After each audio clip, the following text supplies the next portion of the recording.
I'm Carl. I'm supposed to enter as a novice. We expected you sooner. Weren't you supposed to come here with your guardian? It's been so hectic lately, people will keep turning up out of the blue.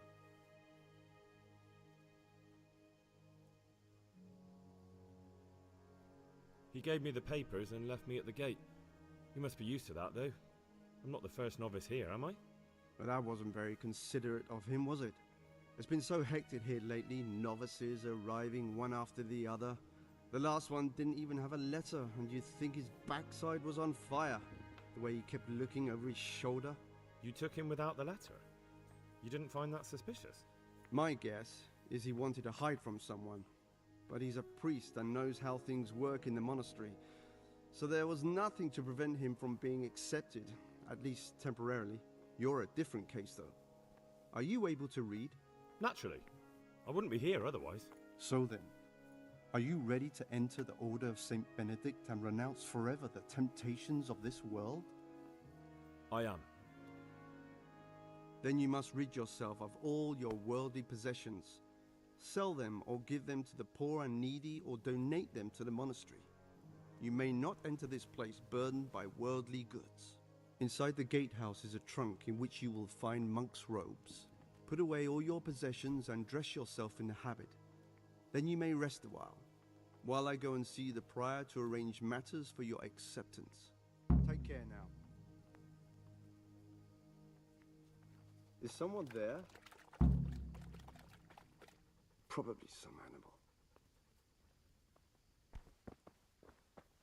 Strange feeling being without all of that. I didn't realize how much I'd grown used to it. Aren't you meant to be in the monastery, lad? Everything's prepared.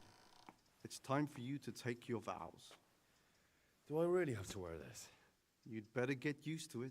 You'll be wearing it for the rest of your life.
Brothers in Christ, we have gathered here today to welcome a new novice into our midst.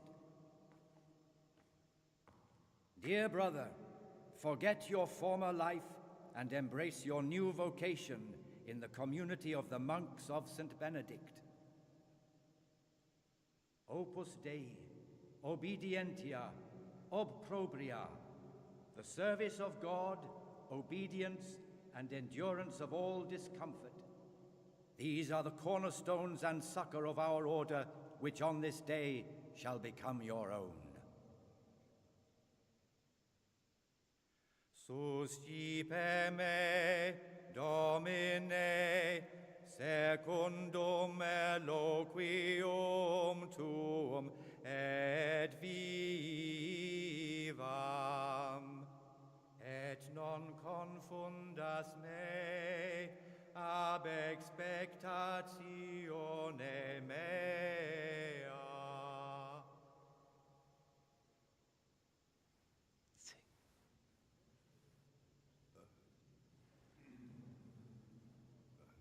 Suscipe me, Domine, secundum in loquium tuum vivam, et non confundas me ab expectatione me.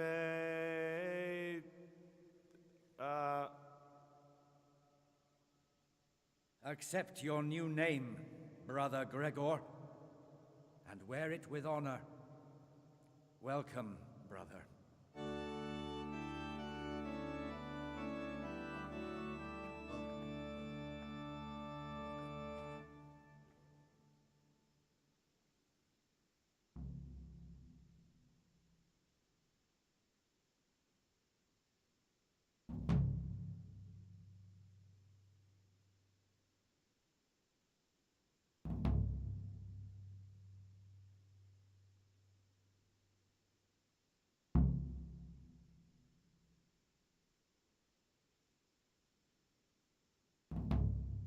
Welcome, brother. I am Antonius, a novice like you. I've been instructed to guide you around the monastery and tell you what you can expect and what your duties will be. Thanks for helping me out during the ceremony. I had no idea what I was supposed to do. You don't know Latin, do you? Don't worry. Work in the scriptorium will teach you fast enough. Why exactly are you here? Was it your choice? Or did someone force you to come?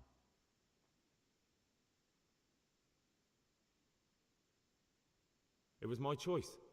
For a common lad like me, it's the easiest way to get an education and do something worthwhile with my life. It looks like we're both here for the same reason. I think we'll get along.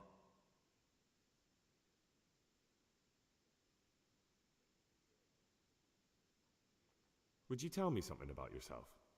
I'm a novice and I'm here because I'd make a poor merchant. I like books and I want an education. Although I must say, so far the monastic life's been quite unexpected.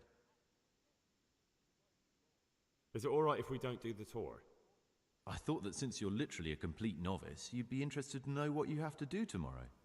But if you don't want to come with me, I won't force you. Here's a letter from the prior with the daily schedule. Read it and observe it. Let's go then. Good. But before we do, here's a letter directly from the prior telling you all your regular duties from tomorrow onwards. Make sure to read it this evening so you know how things work. Right, we can go now.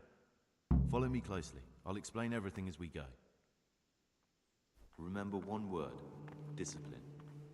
It's your job to work and pray. You serve the Lord now, not your own bodily needs.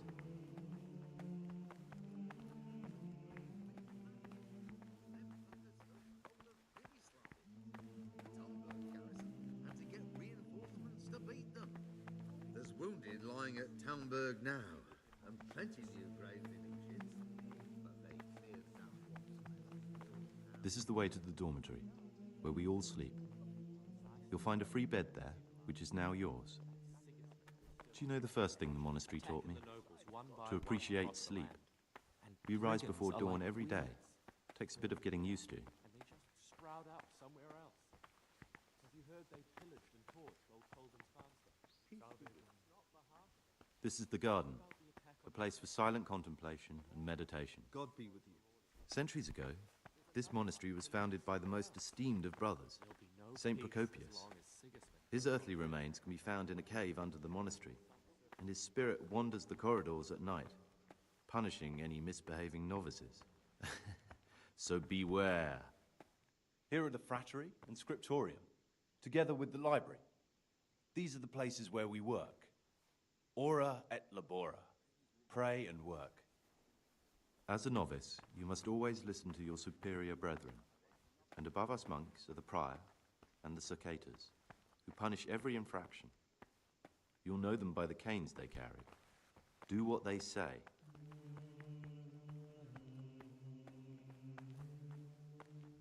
This is the refectory, where we come together to eat. During meals, you must be silent. Only one brother reads aloud from the Rule of Saint Benedict. The rule is the only law we recognize, with the exception of those from God himself. If you break any of its precepts, expect a swift punishment. But I've already told you about the circuitous.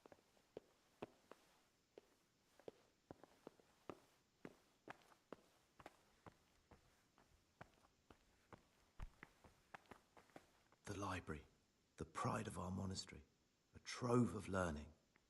We don't just read books here, we also copy them. You, too, will learn how. And that's all. Today you are still free from duty, but tomorrow you begin work like the others. If you need anything, ask any of the brothers. We'll be glad to help you. And I recommend you get to know the other novices. You already know me. Then there is Siskin, Yodok, and Lucas. Thanks for showing me around. There's a lot to learn here.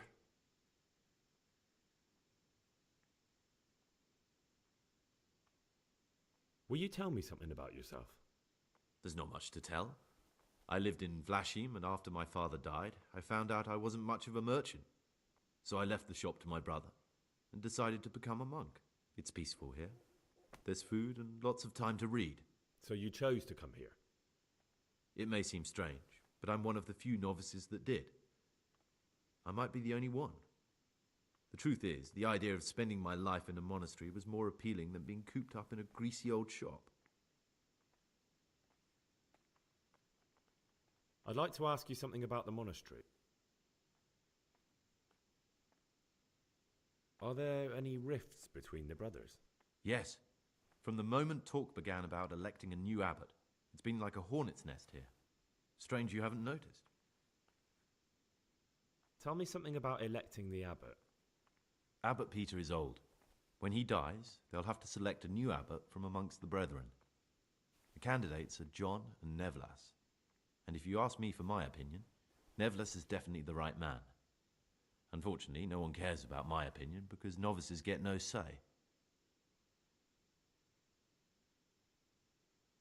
What are the roles of the various monks here? Someone takes care of the library, someone else the garden. The abbot supervises everyone, and in his absence, the prior. But it's the circators you should worry about.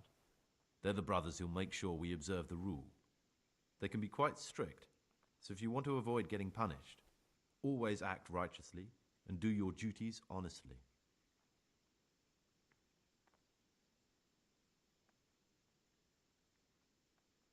Who would you choose? Why should I even think about that when I don't have the right to vote? Gregor, don't go poking your nose into other people's business. You'll sleep better at night.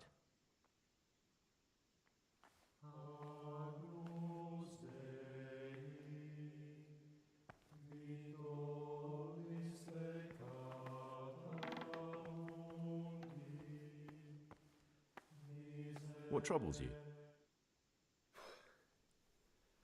I need to make a confession. I'm no priest, but tell me what you've done. It's probably nothing to worry about. I'm here in the monastery looking for a thief. He had a hand in burning down the Neuhof stud. You don't say. And who are you to take such an interest?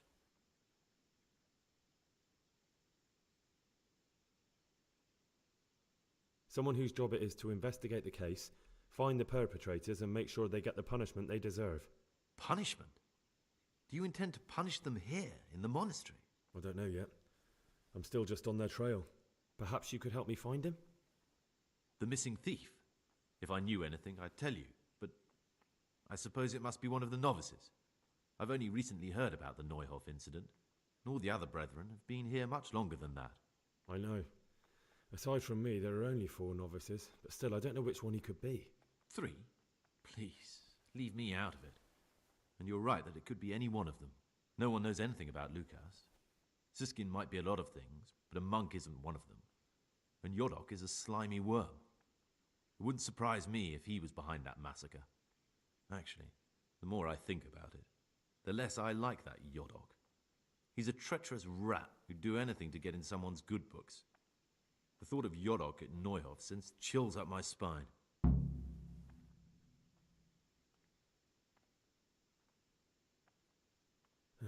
Maybe you're right. It's not a pretty thought. Thanks for your help, and please don't say a word to anyone. Don't fret, my friend. Your secrets are locked inside my lips.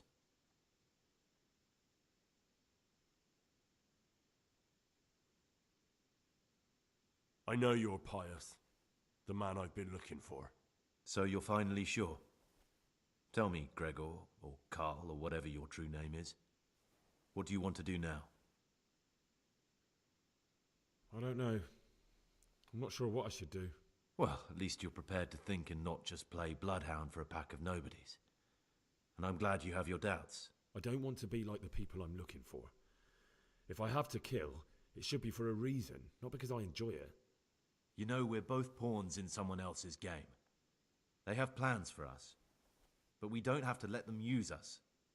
We can just forget all about it and go our own way. I was a bandit, and I was at Nyhoff. I've robbed and stolen, but I swear to God I've never in my life slain innocent people. What I saw at Nyhoff made me realize my life was worth shit, but I still had a chance to change for the better. Here in the monastery I've had plenty of time to think things over, but then you showed up and fucked it all up. So the evildoer changes his ways and finds God. What exactly are you proposing? Both of us can leave this place. You can go back to your people, and I can go somewhere where I can live out my life in peace and no one will try to kill me. If we work together, we can both get what we want.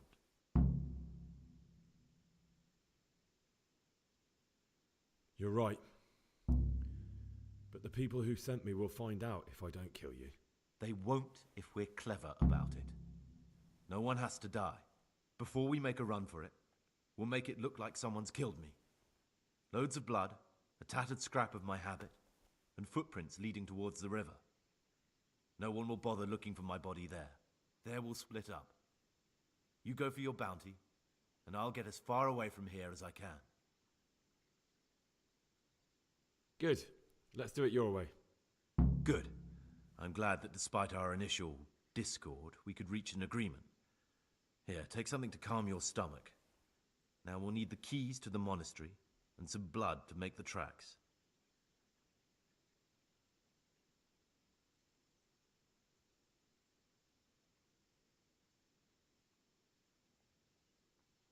What are you going to do? I need to get ready for a long journey. Prepare supplies, get some normal clothing somehow, that sort of thing. You can escape in that habit, but I need to vanish as fast as I can. What do I need the keys to the monastery for? How else will we get out? This place is practically a prison. Getting the keys won't be easy. I know, but Brother Salarius is a reformed thief. I'll bet he still has a few lockpicks lying about. If you know how to use them, they'll be worth finding. Or there's the hard way. Steal the keys from the prior. He carries them with him at all times. They both sound hard to me. But needs must. And where am I supposed to get my hands on blood in a monastery? You'll find a parchment in the kitchen with a list of ingredients on it. All the things they're ordering. Add blood for making soup to the list. And when it's delivered the next day, take it before anyone notices it's even come. All right, that's everything I need to know. I can get started. Excellent. Come and see me once you have everything. And try to be as fast as you can. And Gregor, thank you.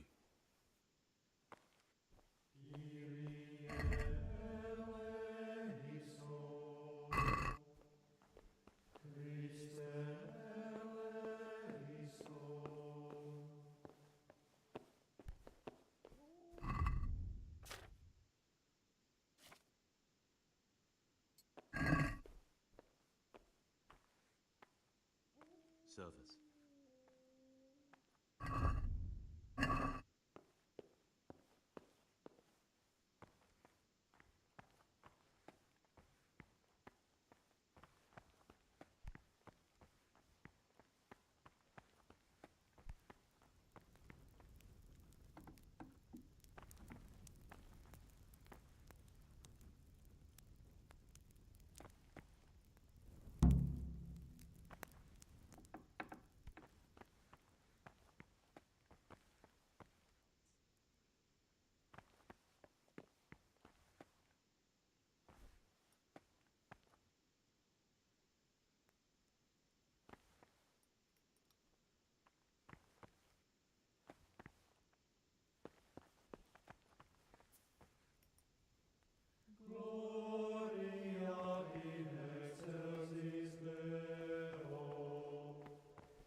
My name's Gregor, a novice.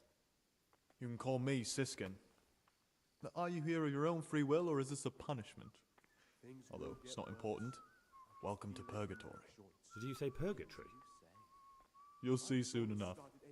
Soon enough. And now they hurt again, but worse than last time. I'd be interested to hear what you think about the other novices. You might be wrong, and besides... Tell me about Antonius. Well, if there was a monk I'd recommend as a friend, with of course the exception of myself, it would be Antonius. He has a calm soul, he's easy to talk to, and you can always rely on him. That's all. Thanks.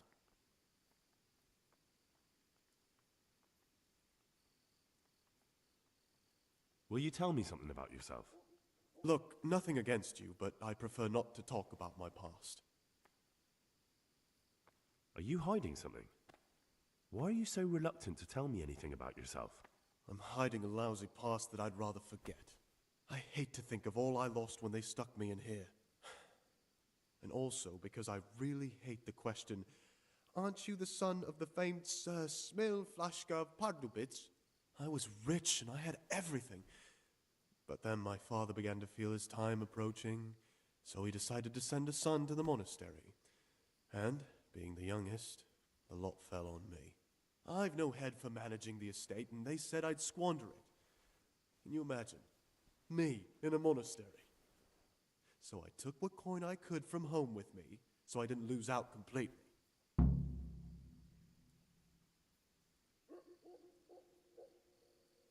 But you didn't have to come here if you didn't want to.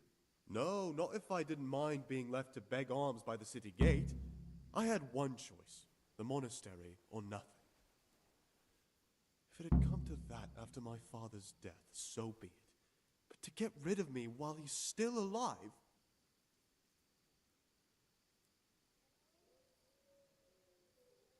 What's your plan with this treasure? To get out of here as soon as I can. I'll wait another year or two until my hot-headed brothers cool off a bit, and then I'll take the silver and run off somewhere, far, far away from here. They must have realized you robbed them. I donated some of the silver to the monastery when I came in, just to piss them off. I can just see my my siblings, arguing with the abbot to give it back. And you stashed away the remainder? Indeed so. That's all I wanted to know. Please, keep it to yourself. Especially the part about the coin.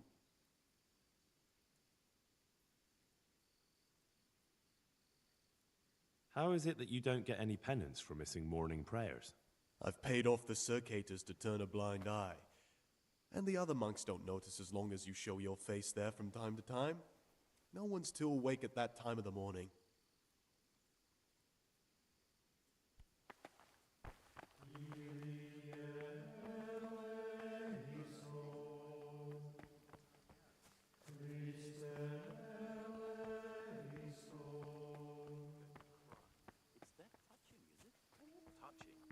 More like infuriating.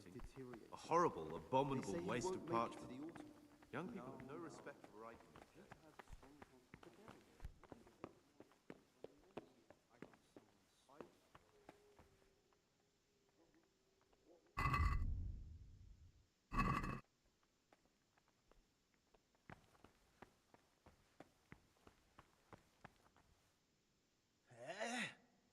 No. Clear off. Let me sleep.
Greetings, brother. I'm Gregor, and I'm new here. Greetings to you, brother. I'm Yodok, the oldest of the novices. I hope you'll like it here in the monastery and that you won't get into trouble. Trouble? You're young, perhaps intemperate. You might easily stray from the rules of the order. I suggest you get to know the older monks. You never know when it might come in handy. I'm interested in the other novices. What can you tell me about Siskin? Oh, he's always got a smile on the new friend. But I reckon he don't belong in the monastery. He spends more time dreaming of the world outside than tending to his duties. I'm surprised he hasn't been thrown out already. If it was up to me, he'd be out on his ear right away. Sounds like you don't have much time for him. I wouldn't trust him as far as I could throw him. Believe me, Gregor, he's hiding something from us. In fact, now I come to think of it, I haven't seen him at morning prayers for a while. Do you know anything about Antonius? Only that he came to the monastery voluntarily, because he didn't want to work in his father's shop. Antonius is all right. You can rely on him. He won't betray your confidence. He's always happy to help, which is more than can be said for the other brothers.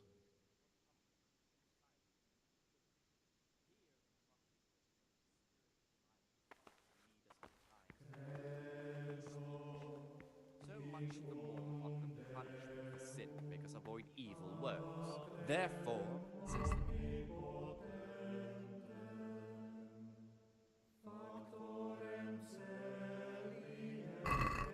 hold edifying conversation, for it is written, in much speaking you will not escape sin.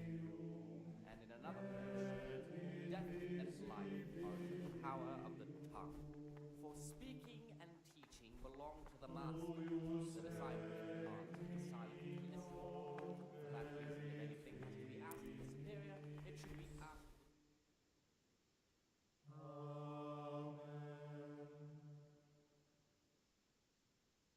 Brother, what are you doing here? Shouldn't you be working somewhere? Idle hands are the devil's workshop. I had other affairs that needed to be attended to immediately. It will never happen again. Brother, I'm sorry, but I don't believe you. This is your first warning. Don't do it again.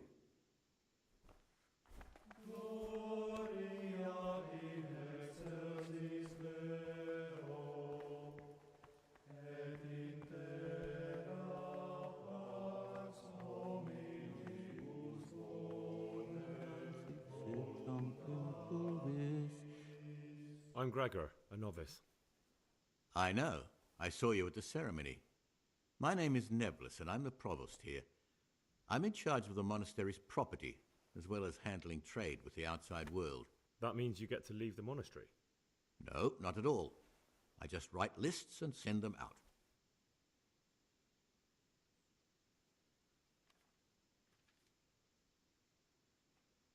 Tell me about yourself. I'm the provost of this monastery. It's my job to ensure the monks live a humble life and that any surpluses go to the poor. But in reality, I spend all my time making sure my brother's gluttony and the construction of a new church don't swallow up the few resources we have left. I'm here to work. Excellent. I've been waiting for you. There's the alchemist's laboratory. You'll find ingredients in the chests next to it. Today's task, 2 cockerel potions. Once you finish them, you'll find me somewhere nearby. Don't forget to let me know when you're done so I can check them.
Ah, Gregor, talk to me. I've finished my work. Show me what you've made. Spectacular, Gregor. You've found your talent. Soon enough, you'll be teaching the other novices.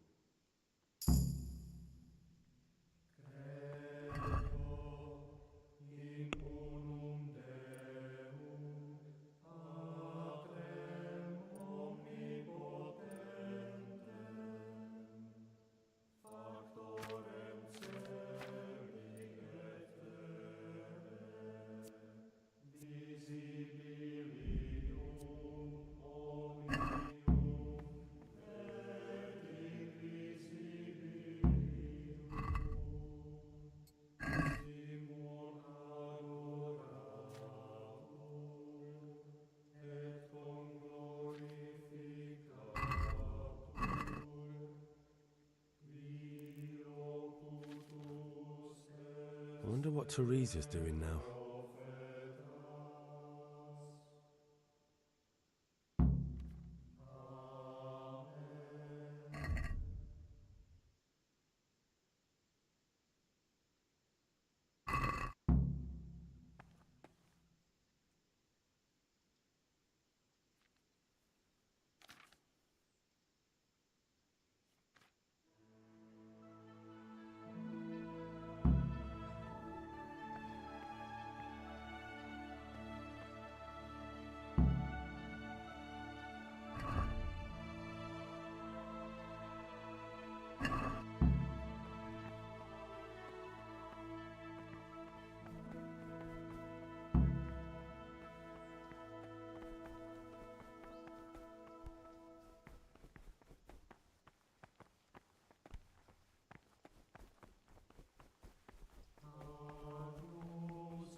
What do you desire, Brother Gregor?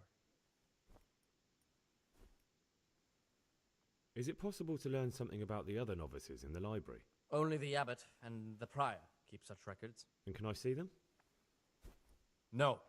The abbot writes and keeps his records in his chambers, and only he and the prior are permitted to read them. I'm here to work. Good. This is most likely the first time you've ever done this in your life. But it's easier than you think. Just a bit of practice and learning Latin. Here's the original, and here are the blank parchments on which you'll copy what you read in the original. Is that clear? Then you may begin, and try not to make a mess of it.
No, no, no.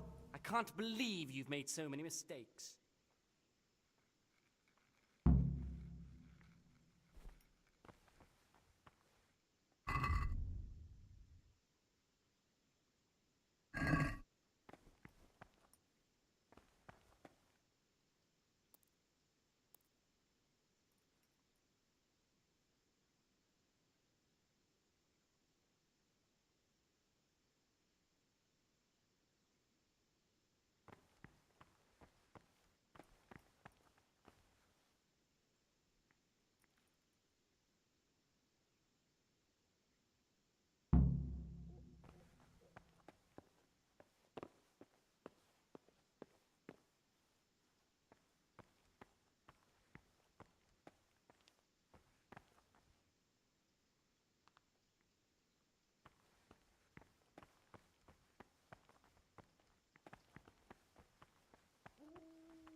As soon as anything has been ordered by the superior, receive it as a divine command. Do not suffer any delay in executing. But this very obedience will be acceptable to God and pleasing to men only if what is commanded is done without hesitation. Delay, warmness, grumbling, or objection. For the obedience given to superiors is given to God. For if the disciple obeys with an ill will and murmurs, not necessarily with his lips, but simply in his heart, then even though he fulfills the command, yet his work will not be acceptable to God, who sees that his heart is murmuring. And far from gaining a reward for such work as this, he will incur the punishment due to murmurers, unless he amend and make it Sabbath.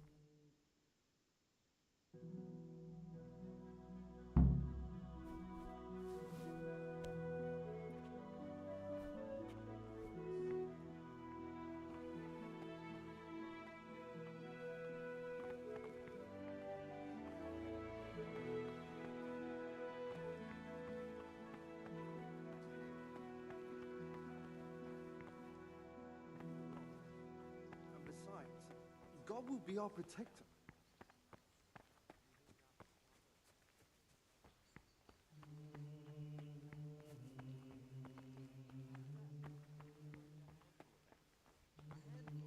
There was dozens of them.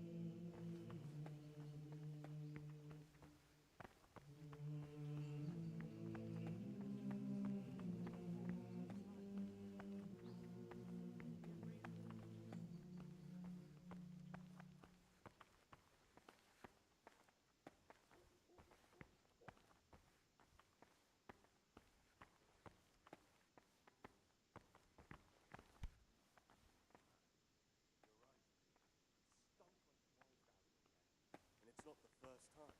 It's a mystery, but one that will soon be solved.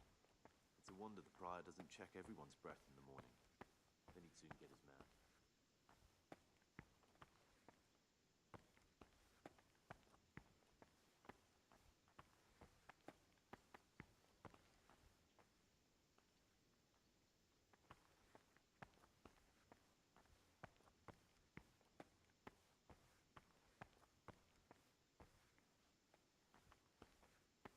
Peace be with you, brother. Do it?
They'll learn.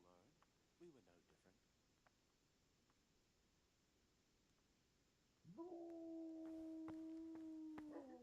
Abbot Peter's health is deteriorating.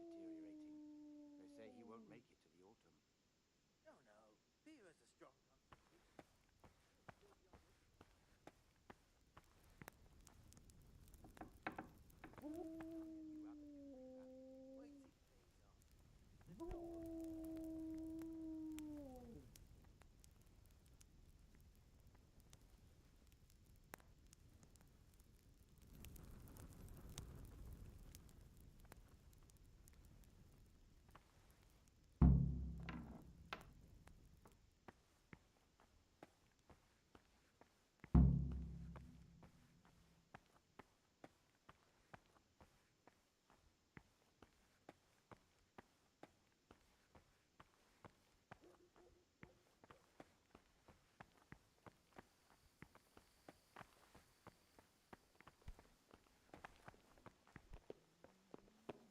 Someone really reeked it.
Ah, Gregor, talk to me. I have everything we need for the escape. Excellent. Straight after Vespers, we'll meet in the dormitory. We'll have to get it all done before the monks have finished dinner. What exactly is your plan? And why can't we do it at night? We're going to prepare a little riddle they'll never solve. And why at mealtime? Because we need the dormitory as well as the church to be empty. Then at night we'll escape. Do you follow? Take everything with you and don't forget the keys. Good. Once evening mass ends, I'll be in the dormitory.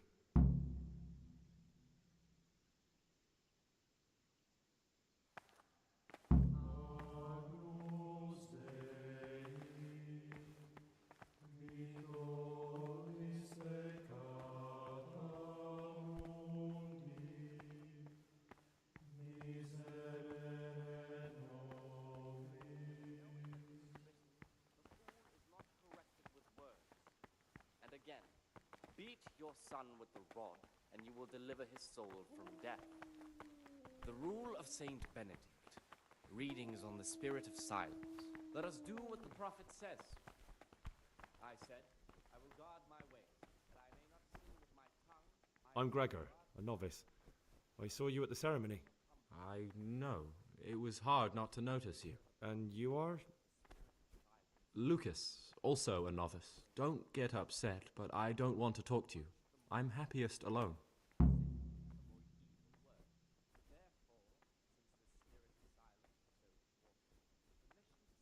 Should rarely be granted even to perfect disciples, even though it be for good, holy, edifying conversation.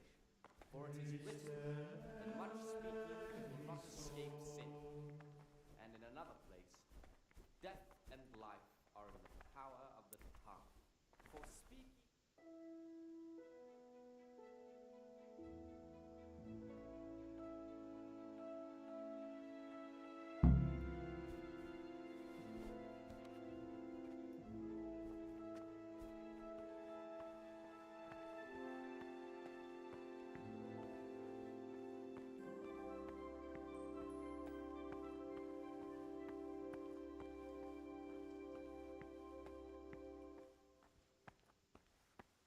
Talk to me, brother.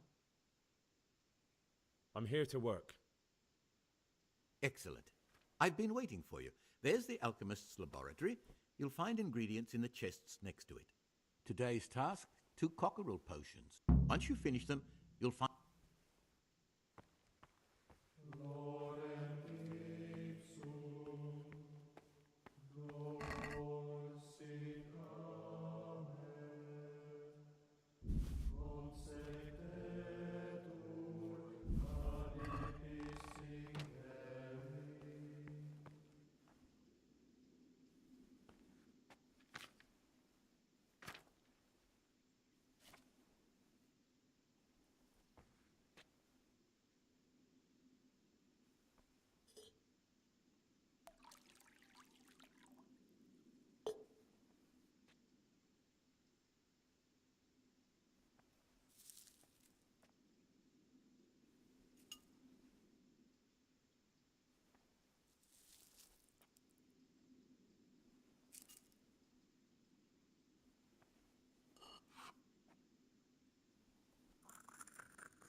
What troubles you?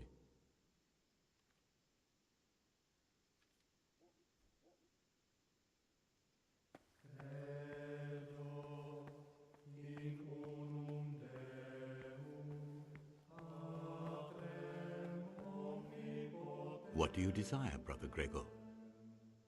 I've finished my work. Show me what you've made. Spectacular, Gregor. You've found your talent.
Ah, Gregor, talk to me. I'm here to work. Excellent.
I can hardly believe it. Good gracious, so many mistakes.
Peace be with you, brother. Praise be to God. For a moment there, I was worried you weren't coming. Give me that blood. This is the exact spot where you pushed me off the gallery.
And here's where you dragged my lifeless body.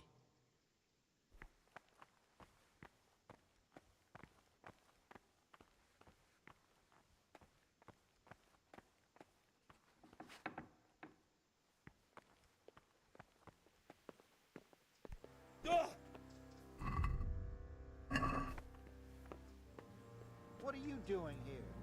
Get lost, or you'll have me to reckon with.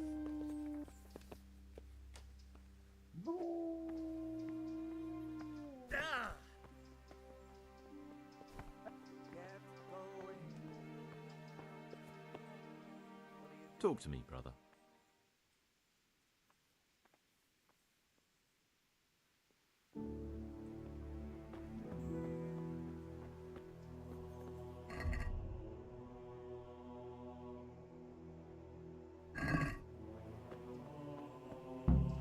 Thank you for helping me out. Now we must each go our own way.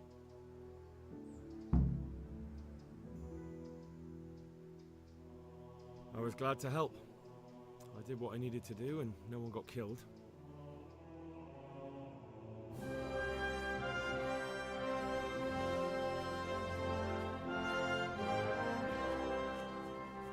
What will you do now? Now, get the hell out of here. Steal the first horse I come across and ride until dawn, far, far away from here. I was thinking... Here, take this. Show it to those cutthroat bastards and tell them you found it on me. That should convince them. Especially when they hear about the outcry here after the fires found out we've gone. Your lucky die? In a manner of speaking. Hope it brings you more luck than it brought me. Thank you. Thank you for letting me live, Brother Gregor. My name's Henry. All right, Brother Henry. May God be with you.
To heal, Mutt.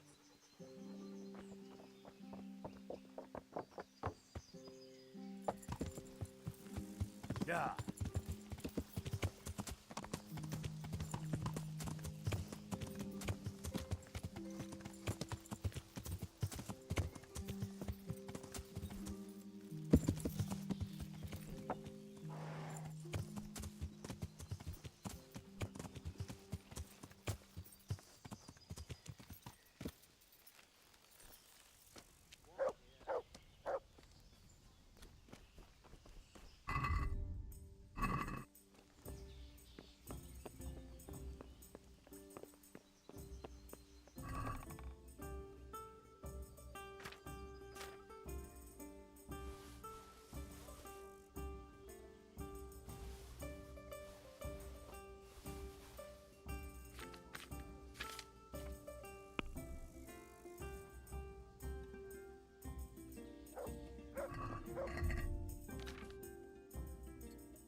God preserve you, good knight.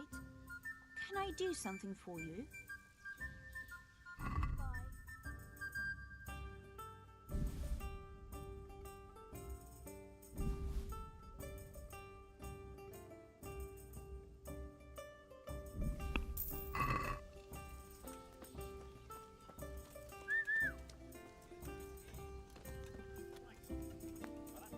Look what I've got for you. You'll love this.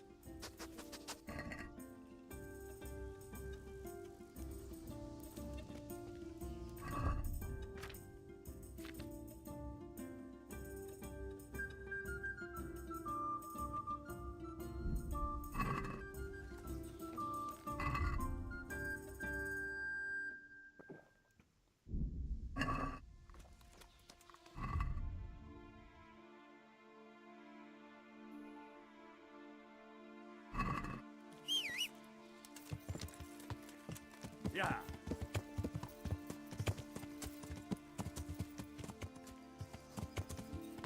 Yeah.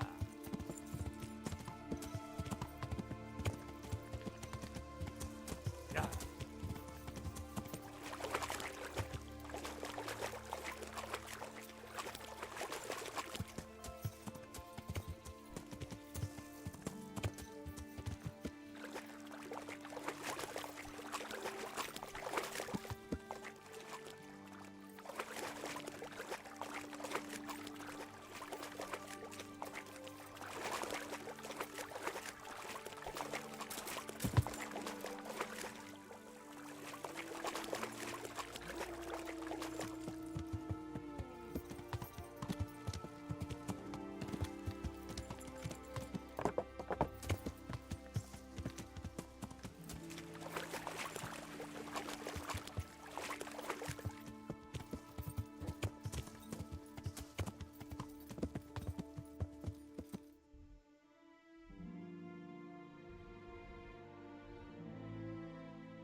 Yeah.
This looks like the place they were talking about.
Morning, sunshine. Hope we didn't wake you. Kurva! Did you have to sneak up on me like thieves? We are thieves. Besides, we had to make sure you weren't followed. Or trying to lead us into a trap. But enough of this chit-chat. Let's get down to business.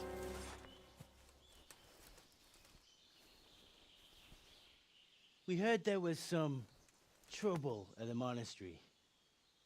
Question is, was it the right sort?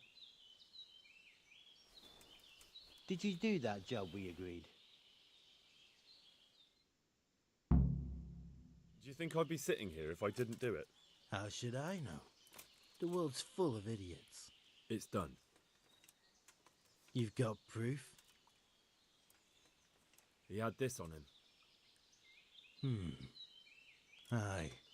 That says all right. What did you do with the body? I dragged it away and buried it. That must have been quite a job.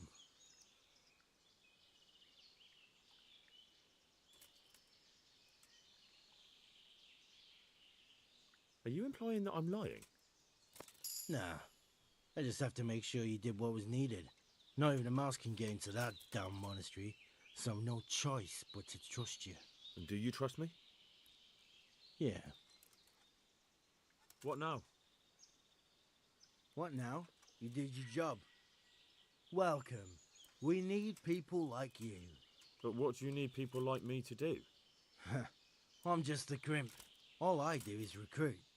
Now you get to go to our camp and find out everything you need to know. Where? Are you seriously telling me you didn't notice the camp? Not too observant, are you? Well, there's a hill above Sasau, and on top there's an old abandoned fort. Only it's not as abandoned as it used to be. That's where the camp is. Go there and report to a fellow by the name of Eric. Tell him Kozliak sent you. And they'll let me in just like that? Good point. I almost forgot. At the gate, show them the special die you took off Pius. That's our sign. That's all? That's all. You'll learn everything you need to know at Vranik. And hurry up. I've got a feeling there's something being planned.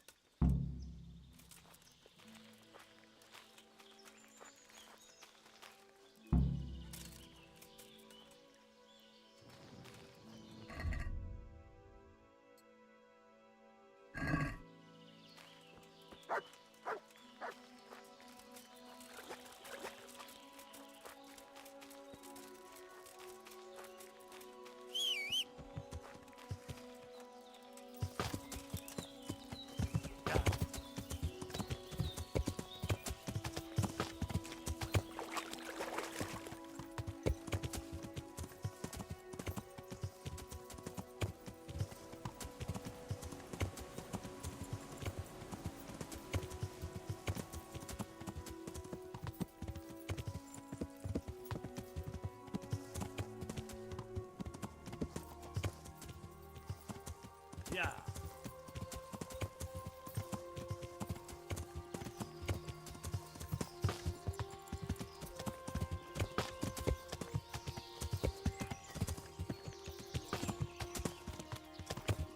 Yeah.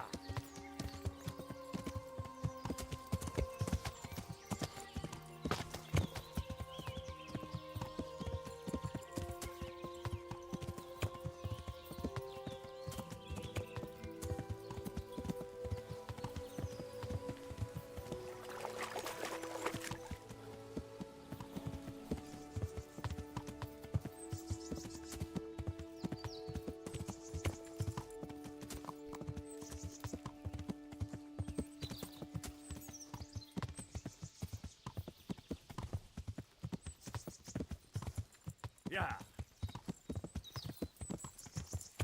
Yeah.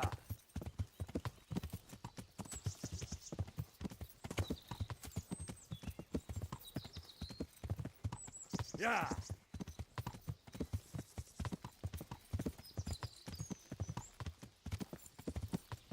Yeah.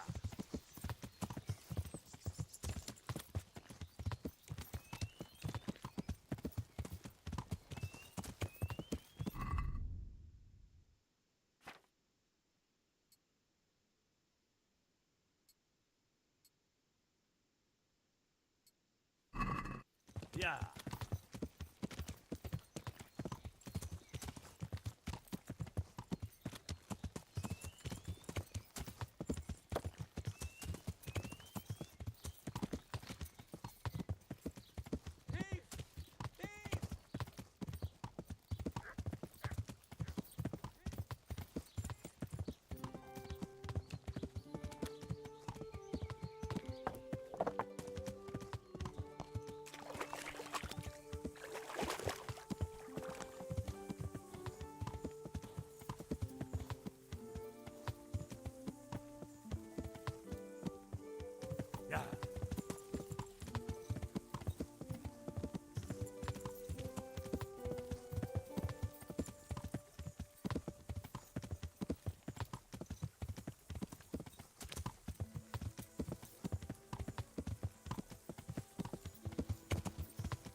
God be with you, Henry.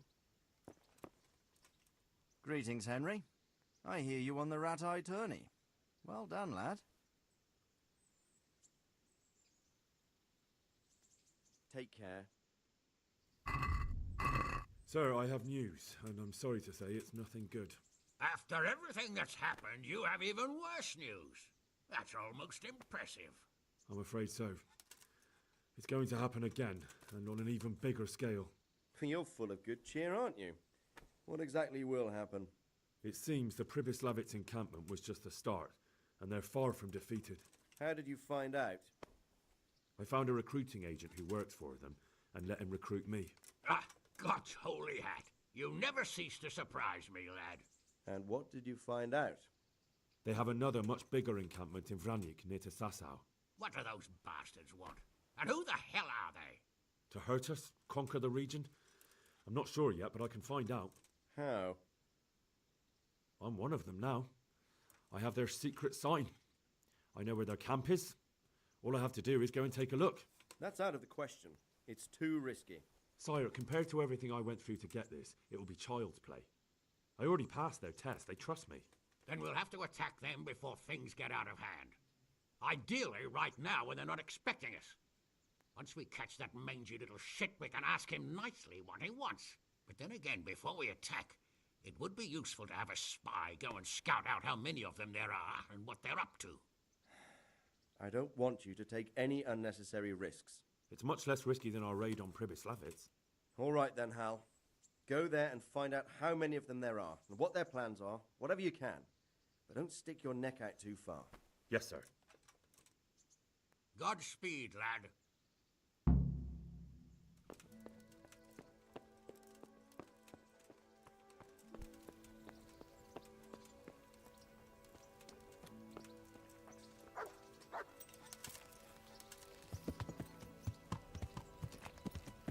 Yeah!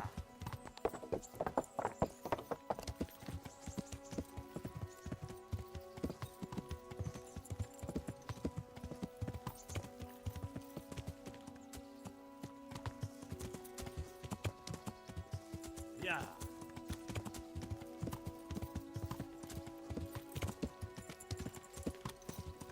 Yeah!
Good health to you. About betting on the tourney, I'd be interested. What kind of wager are we talking about? I'm glad to hear it. A nice little wager. Well, break a leg. Literally, I hope.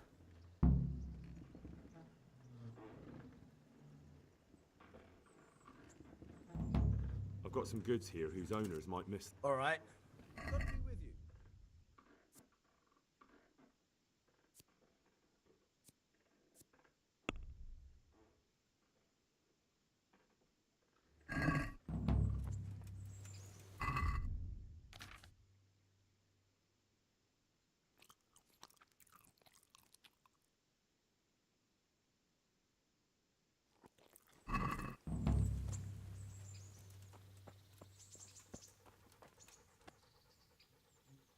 Look what I've got for you. You'll love this.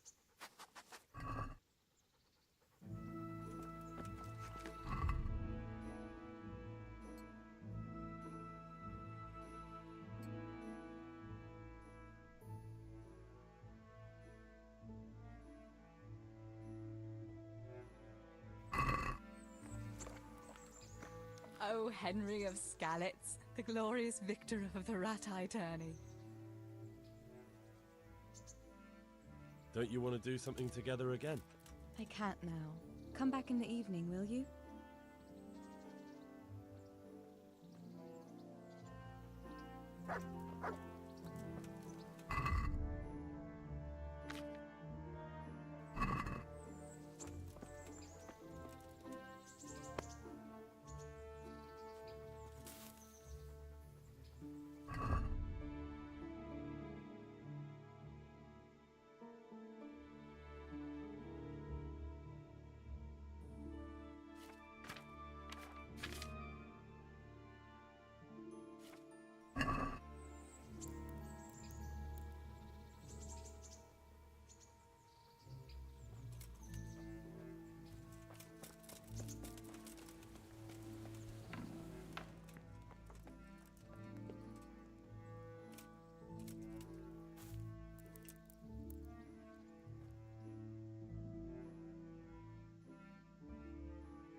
So what are we to do with you, Henry? How about now? Fancy a walk to the town? That sounds wonderful. Everyone says the Broken Wheel Tavern is the fun place to be in the evening. I want you to take me there. Have you ever been to a tavern? Me and my father used to stop at the tavern in the glade when he was taking the flour into town, but he never wanted to take me inside. What do you think, Hal? Shall we go? Well, I don't see why not. But you'll have to try some ale while you're there. I will, I promise. Let's be going then.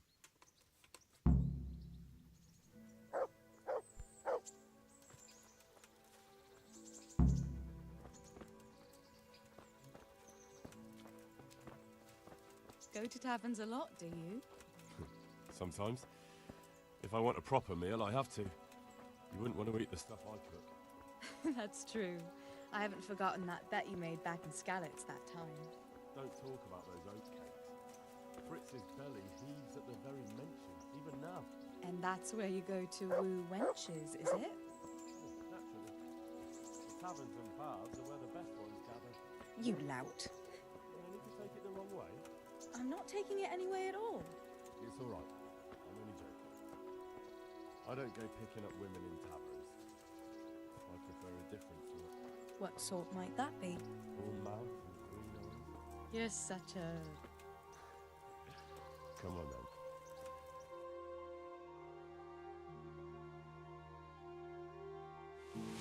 So, here we are. Shall we order something? Yes, definitely. Service? Ah, a pair of lovebirds. What would you like to order?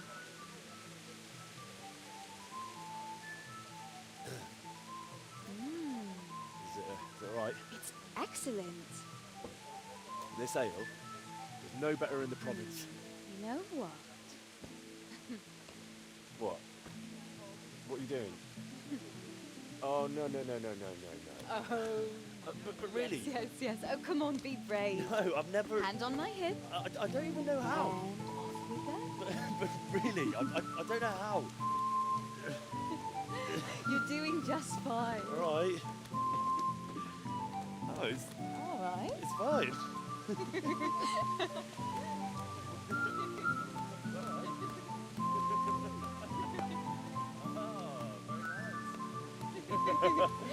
Not so bad.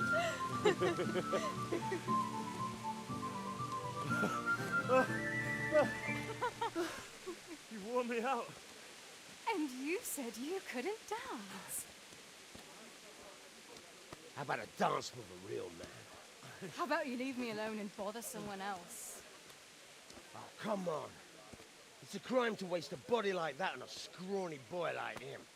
You got tits like a cow in calf. That's it. I like a woman to fight before I fuck her.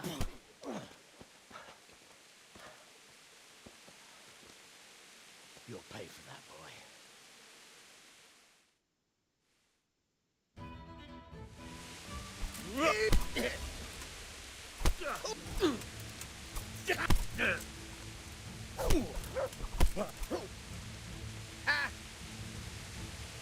Well done!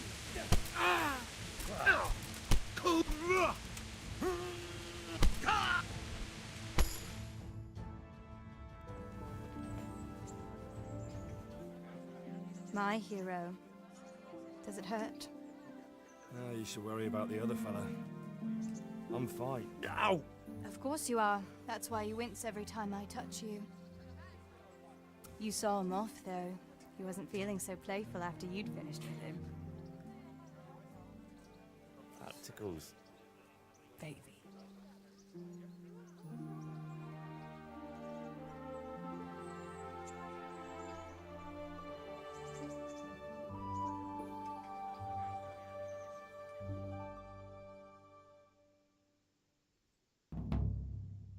So, you'll probably be fine. But try to give your hands some rest. Don't go lifting anything too heavy. Thank you. Can I take you home? You never give up. Are you sure you don't need a bit more rest? I can find my own way home. I'll manage those few extra steps. Come on then, hero.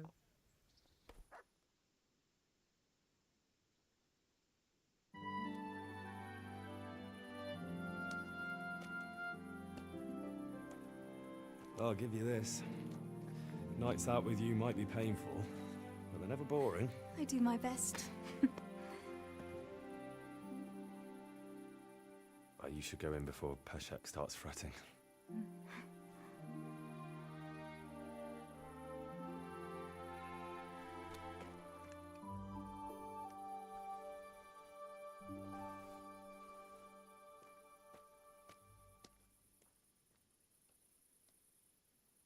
Oh.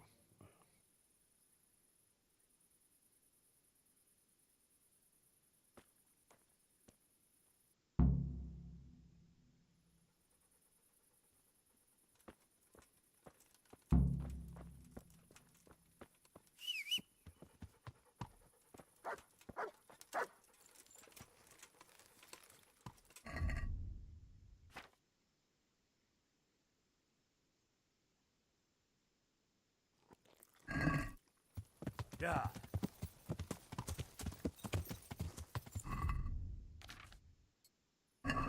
Yeah.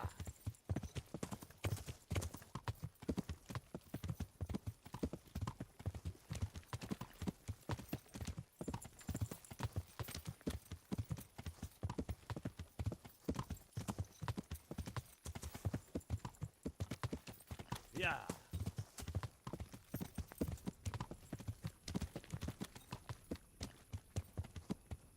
Henry, I'm glad you stopped by. God be with you, Henry.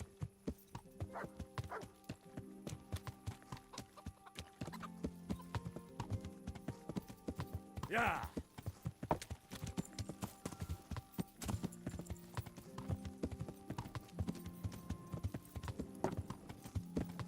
Yeah.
Look what I've got for you.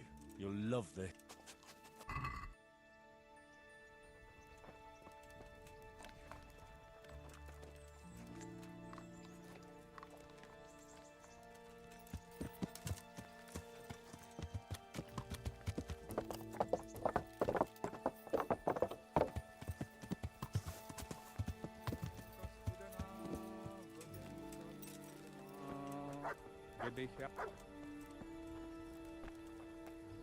God's blessings.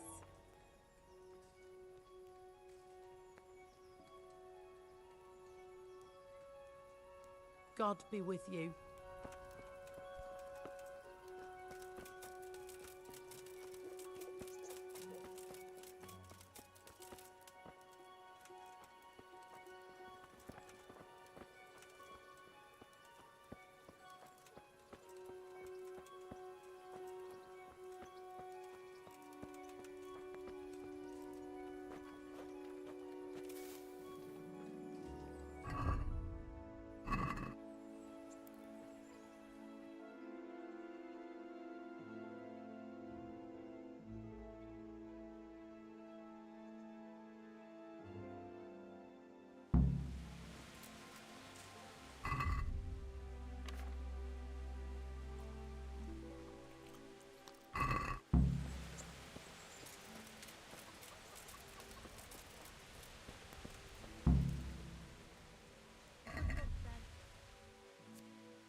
Look what I've got for you. You'll love this.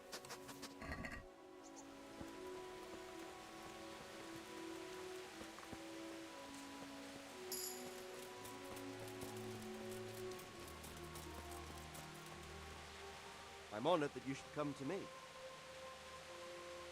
Good luck,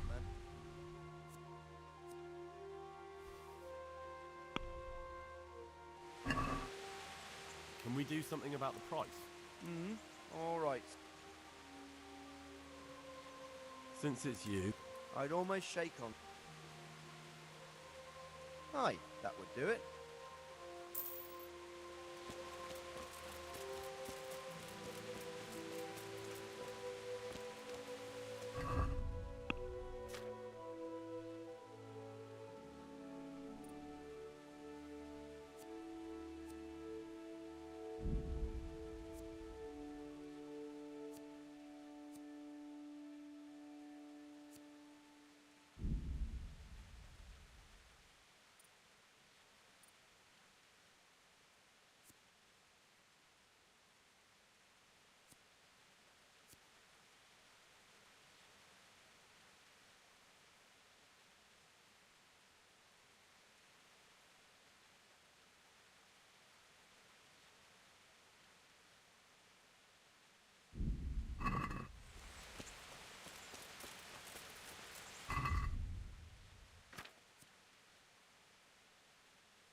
God bless you. What troubles you? I'd like to enroll in the big tournament. All right. As long as you've got... Of course. Here you are. I'll write your name down. Henry, you said. And I need to know what weapon you choose. Longsword. I reckon it's what I'm best at. Good. Get yourself ready. You're next in line. See you later.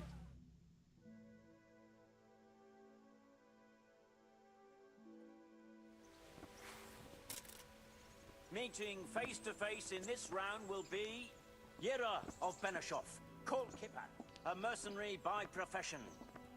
And he will face Henry of Skalitz from the company of Saradze Kubla. Let us wish the combatants luck.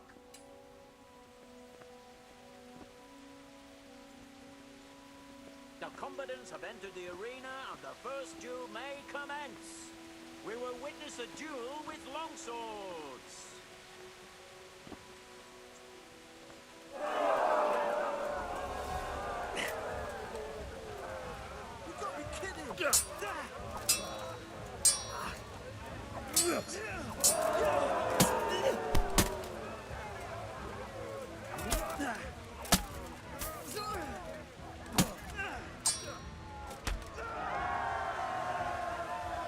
victor of the first duel is Henry of Skalitz.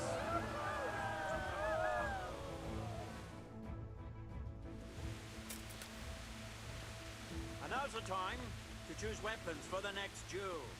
Our warriors will fight with hunting swords.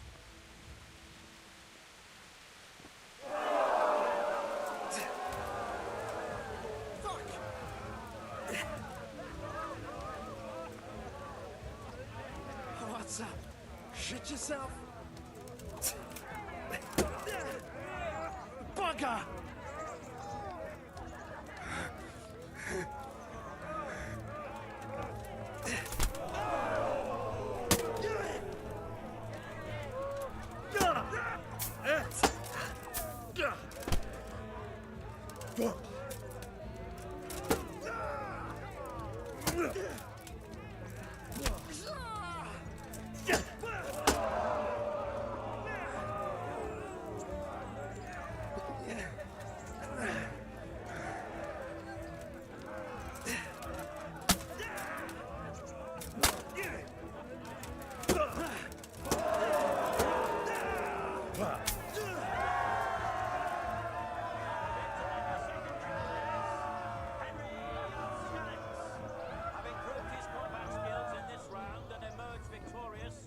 Shall proceed to the next round of the Ratai Tourney.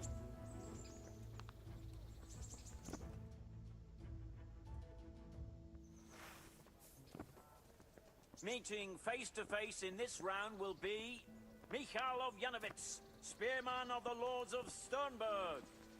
And his adversary will be Henry of Skalitz from the company of Sir Radzig Kobyla. Let us wish the combatants luck.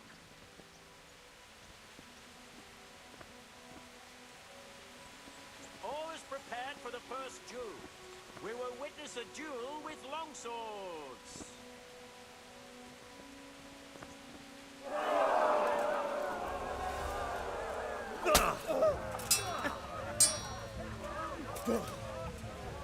Miss. Fuck it.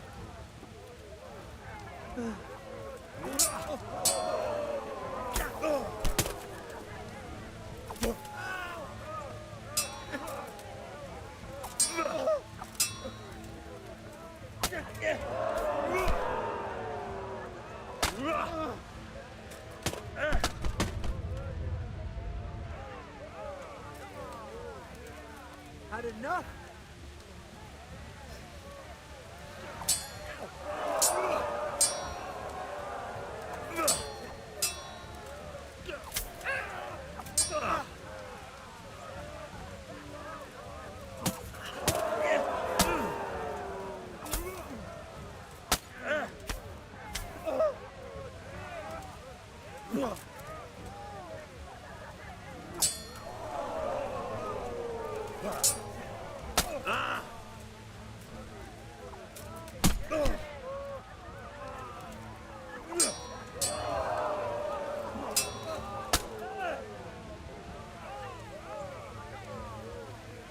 Giving up already?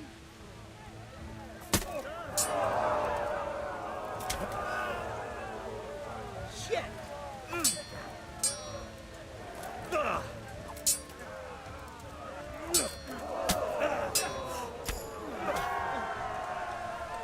The victor of the first duel is Henry of Skalitz.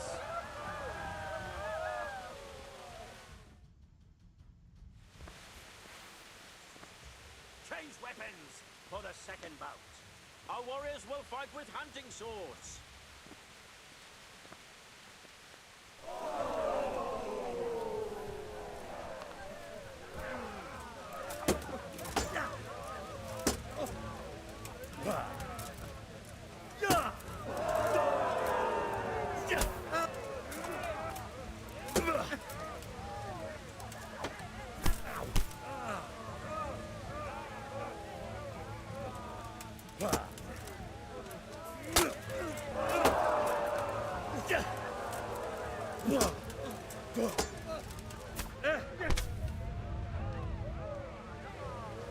What's up?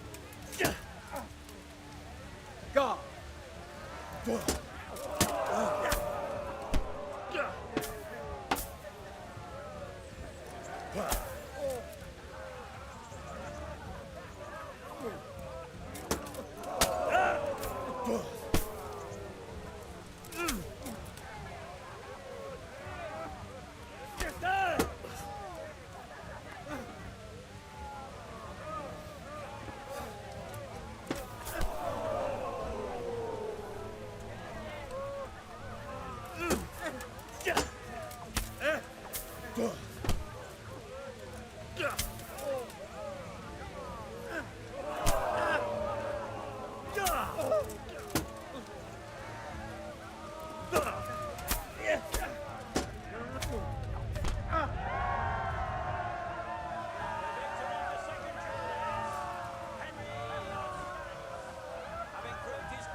He shall proceed to the next round of the Ratai Tourney.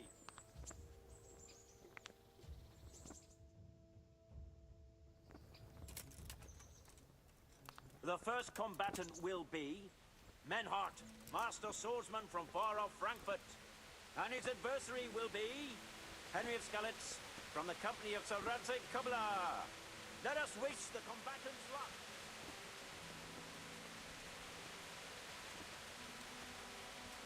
And this very first bout will afford plenty of entertainment. We will witness a duel with longswords.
Geht zum Teufel!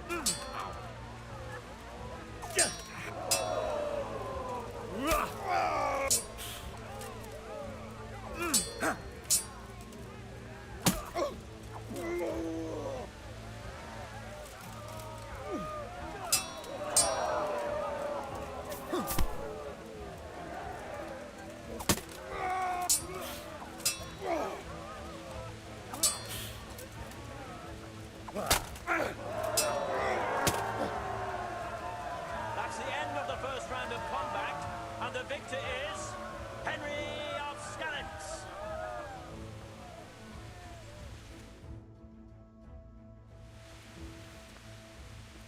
Change weapons for the second bout.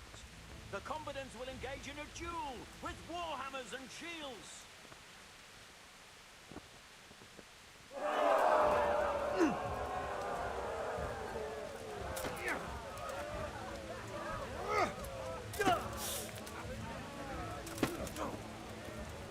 Scheiße!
Geh zum Teufel!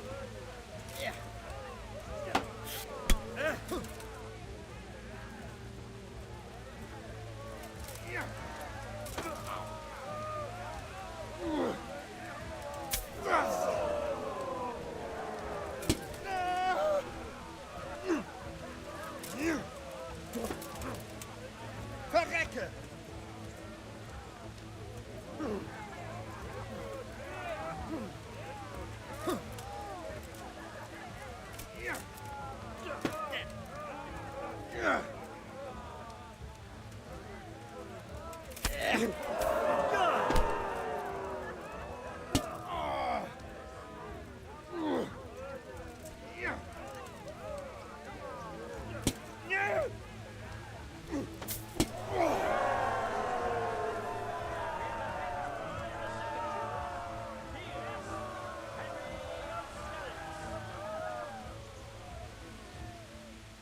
Lords and ladies, good men and good wives, you have just witnessed the final duel in today's Ratai Cornet, for which we all owe gratitude to Sir Hanush of Leipa.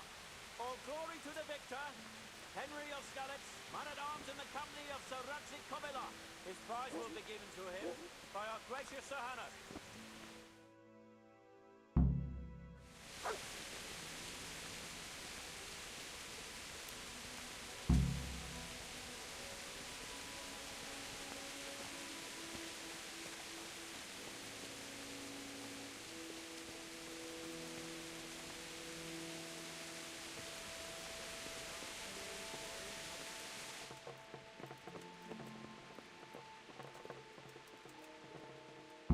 Did it in the end, Henry.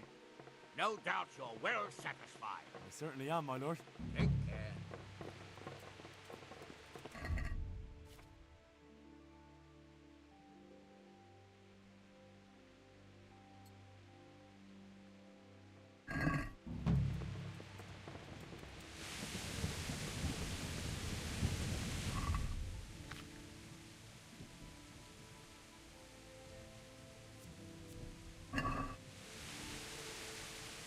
Look what I've got for you. You'll love this.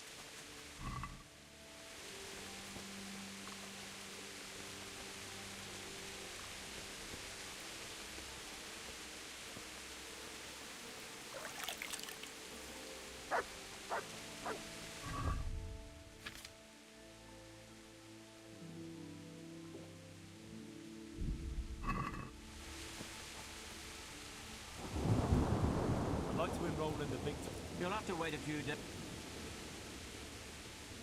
I'd like to enroll. You'll have to wait a few days until Sir Hanush announces. God be with you.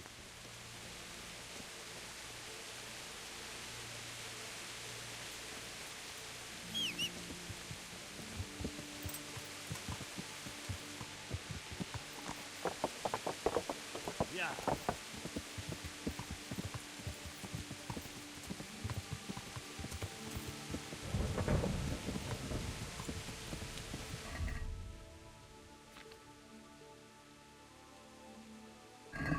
Yeah.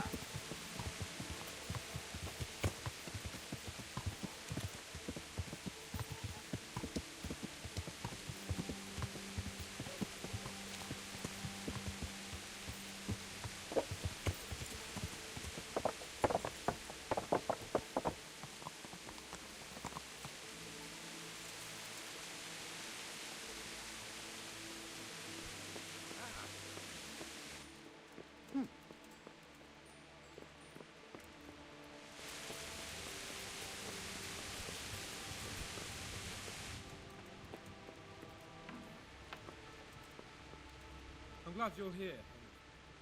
What's happening, sir? Uncle Sir Hanush sent for me. No doubt he wants to give me another ear bashing about the error of my ways. And he said to bring you too. What has it got to do with me? Plenty. You're in it with me ever since that hunt. All right, we should get going then, shouldn't we, Sir Hans? The sooner we get it over and done with, the better. I suppose so. Right away. I put some of my old clothes in a trunk for you. I don't want you making me look bad in front of Hanush. But I see it wasn't necessary. You look as smart as any courtier. Thanks. I'll try my best. So I see. But you can come and get those clothes later anyway. They're a little worn, but they're as fine as anything you'll get in the county.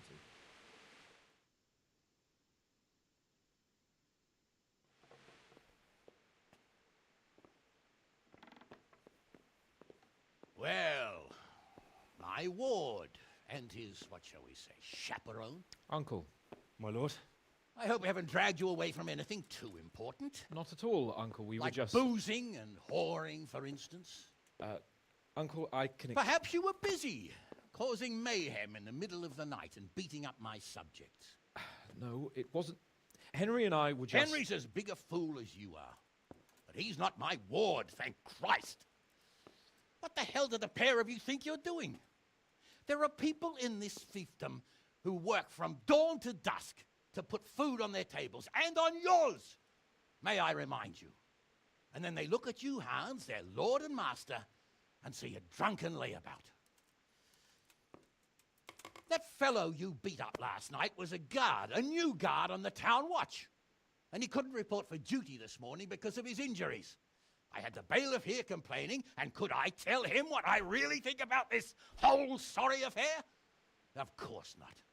That would demean me. And you too. So I had to sit gaping like a stuffed owl and listen to his grievances. Maybe you think because you're the lord here you can get away with anything. But you're sadly mistaken, you blockhead. A lord remains a lord only as long as he commands the loyalty of his subjects. And I'm sure I don't have to tell you the folk here are not exactly enchanted at the prospect of having you in charge. That was the last straw, Capon.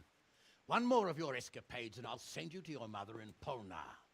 For all I care, she can dress you up like a wench and marry you off to some Hungarian. Uncle, that arson Archibald tried to murder me. What was I to do? Oh, don't exaggerate.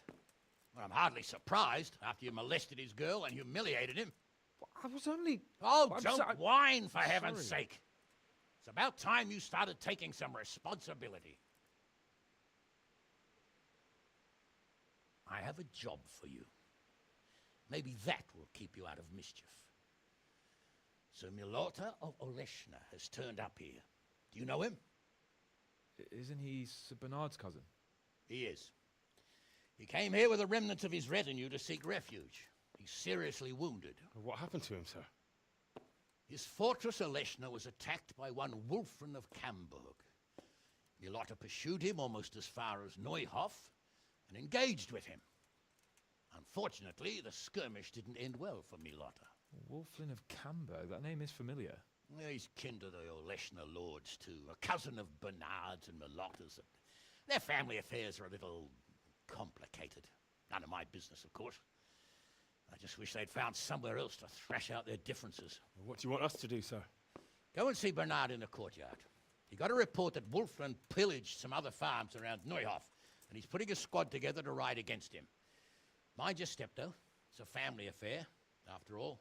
Maybe more to it than meets the eye. The important thing is to get that damn scavenger out of the domain. If possible, without bloodshed. I can't afford to lose any men over this business. Have I made myself clear? Yes, sir. Very well, Uncle. Get to work, then.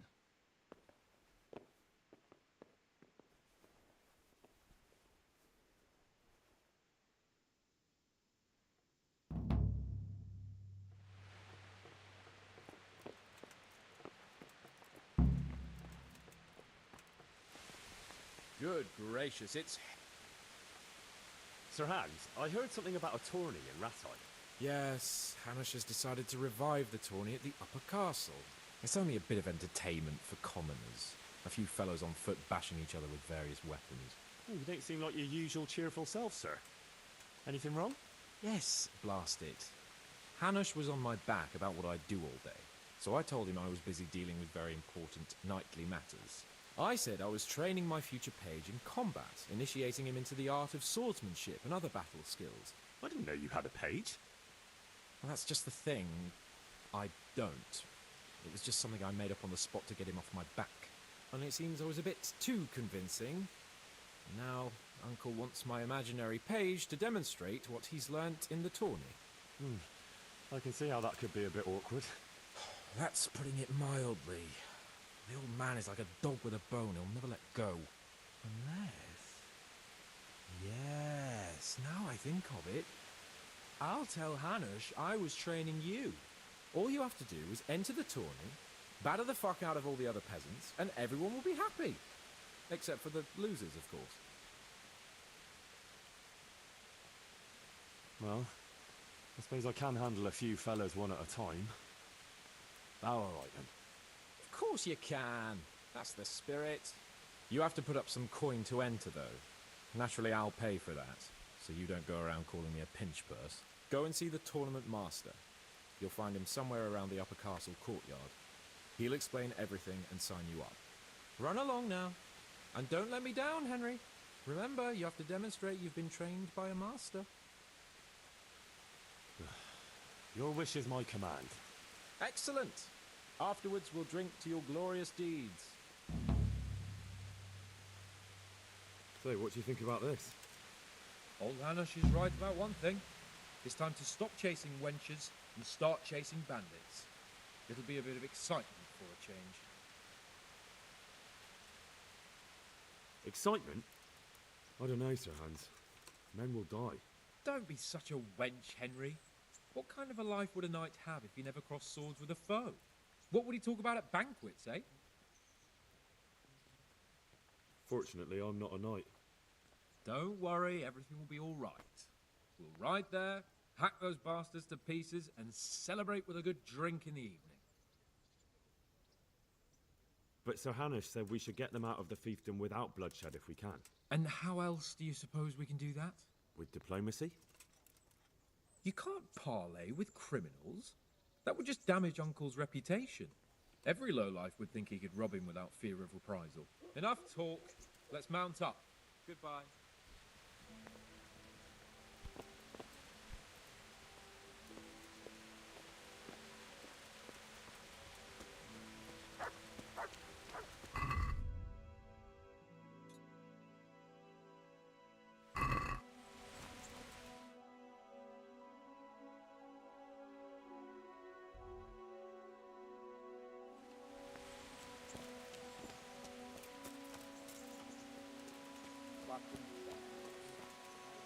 Sir Hanush sent me, Captain. I'm to join your mission. And Sir Hans, too. Then mount up, youngster, and we'll move out.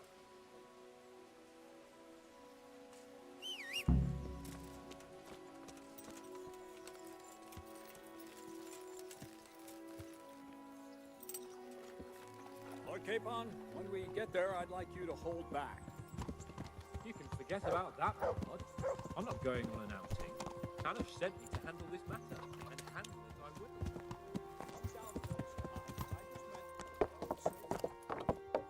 Yeah.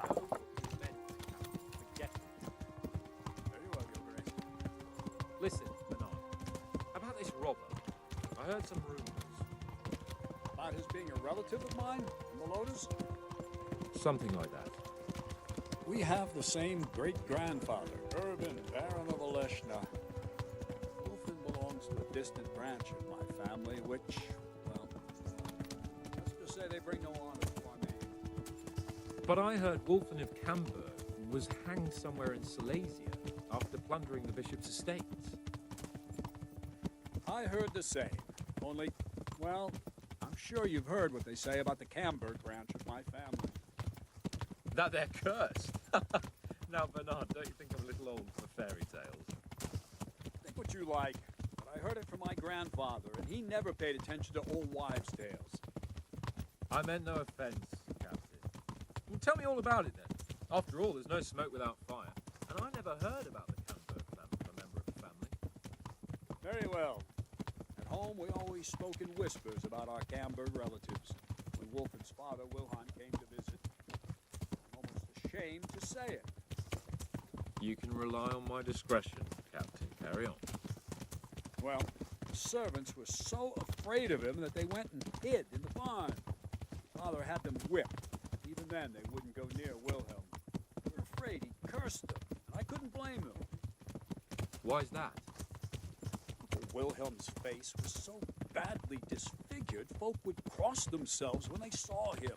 I was afraid of him myself as a boy. Was he wounded in war? No, he was born that way. You see, his mother, Countess Barbara of Hogwitz, didn't want to marry Wilhelm's father, my grandfather's brother. She never wanted to bear his children.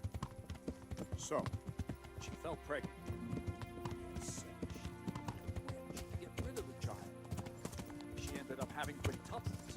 Yeah, imagine it. 5 babes born in one night? Jesus Christ. That's not all. 4 of them didn't live till dawn. Only the 5th survived. He was disfigured. Wilhelm, they say the witch cheated her, and instead of getting rid of the child, she put the devil's seed inside her. Good Lord, how dreadful. Well, Wilhelm carried that with him his whole life. When his own wife was in childbed, he had 7 friars kneeling in her chamber day and night. Didn't stop the rumors, though. When his son, Wolfen, was born, he looked normal enough. He turned out to be as wild as a stray tomcat. It seems he hasn't grown out of it. You're right about that. A few years ago, Wolfen went off to Poland, and Wilhelm got worse and worse. He cursed everything and everyone in his path, started throwing crockery at the servants. He was on his deathbed. He sent for a priest, not just to give him the last rites, because they were afraid the devil would come out of him and possess someone else. Then later, Wolfen turned up, even though he was supposed to be dead for years. Folk said he was dead. That wouldn't stop the devil's spawn. Sweet Jesus. It sounds a lot more convincing coming from you than the stories my nurses used to tell me. How are we supposed to deal with the monster? Whoa! Go down. Vitus and Cyril. I sent them to scout ahead. Those bastards will pay for this. They most certainly will. Let's go. We have to make camp. Hamlin, take 2 men and come back here later. I won't have Vitus and Cyril left as crow meat. Yes, Captain.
Yeah.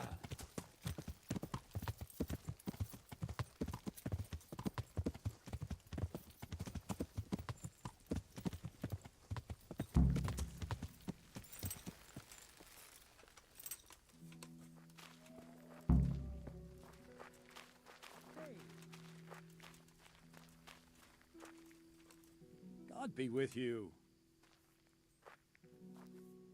Tell me, Captain, how come this Wolflin is attacking his own kin? They say blood's thicker than water, but sometimes I wonder. Look at our king and Sigismund. So what's the cause of your conflict with Wolflin? Nothing in particular. Just that he's a ruffian, a treacherous bastard, and a bandit. No wonder the whole Camber clan is cursed. How do you mean cursed? Like I said, Wolfen's grandfather married Countess Barbara of Hogwitz. She didn't want to bear his child and went to a witch to get rid of it. Only instead of getting rid of the unborn child, she ended up having 5. What, all at the same time?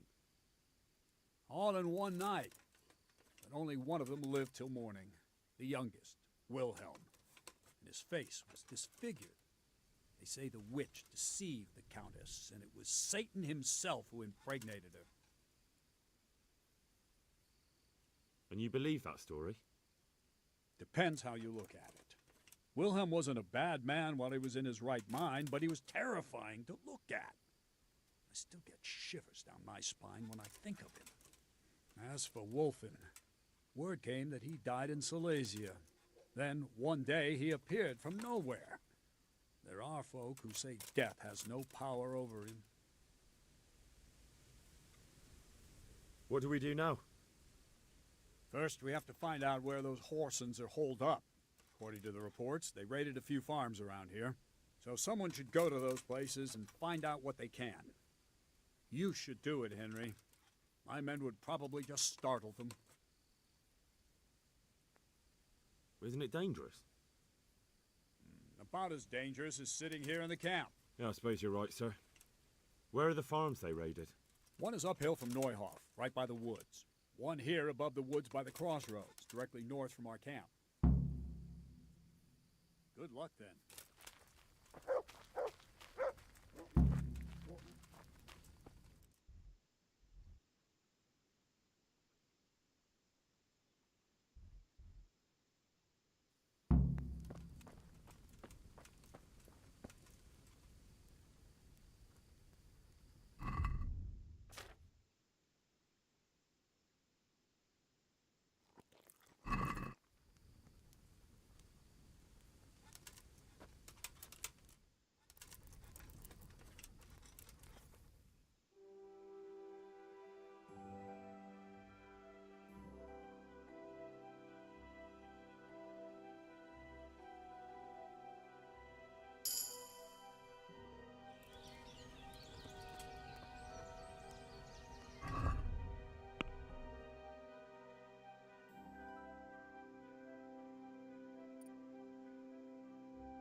Yeah.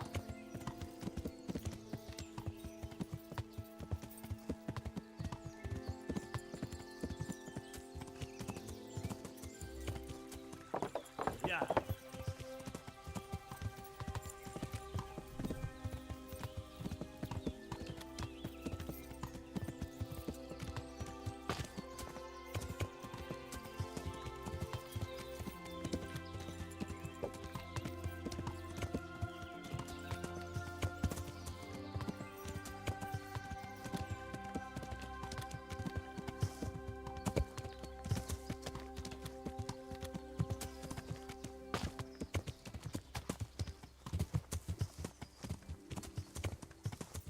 Yeah.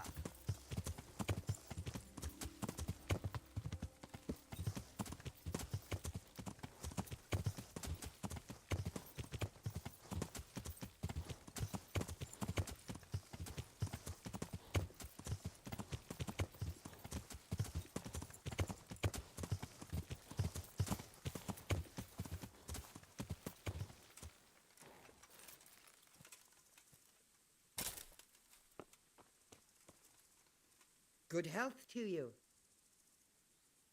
Captain Bernard sent me to find out about the raid. What exactly happened?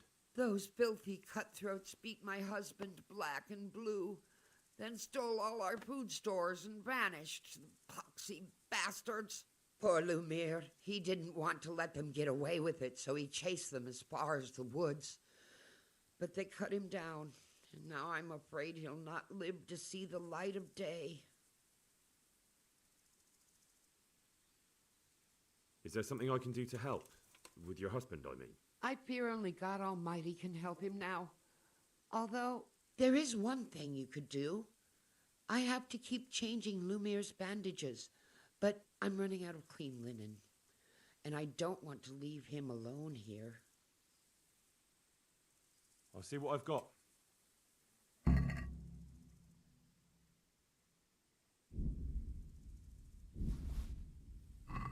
God bless you. God bless you.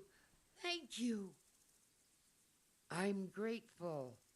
I'll go and bandage him up right away, and let me give you a few groschen for your trouble. I've nothing left here except a few groschen I buried down by the creek.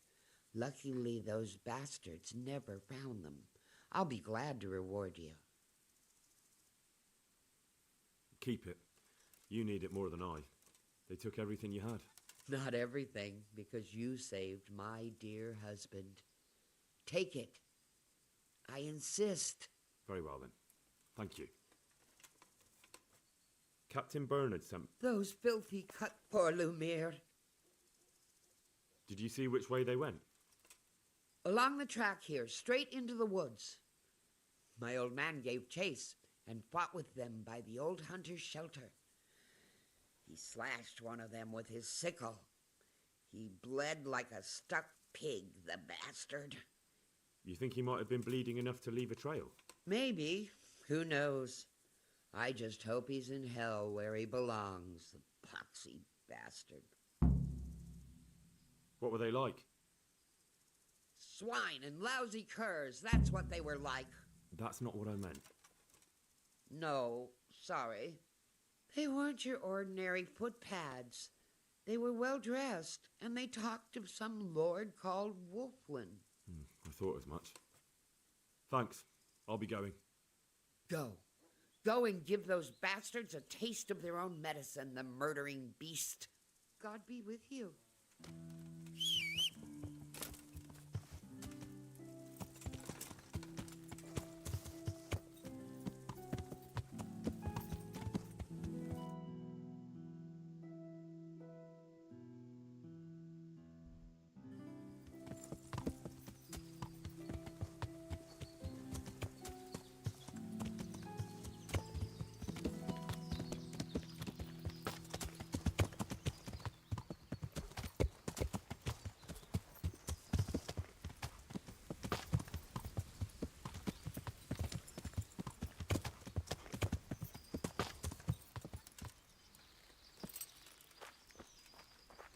Looks like this is the right way. What are you doing here? Why do you ask? Can I not take a walk in the woods without being accosted? I ask because I'm the gamekeeper here, and it's my job to protect these woods from poachers. Well, I'm certainly not poaching. In that case, you won't mind if I have a look what you've got on you. Certainly. Go ahead and look. All right. Nothing suspicious here. You may leave, Goodman.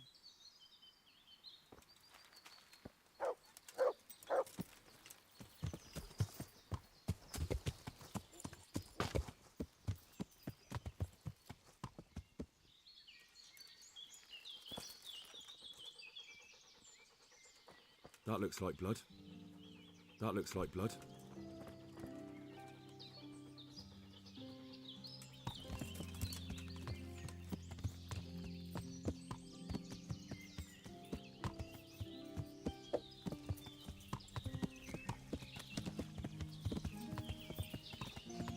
Yeah.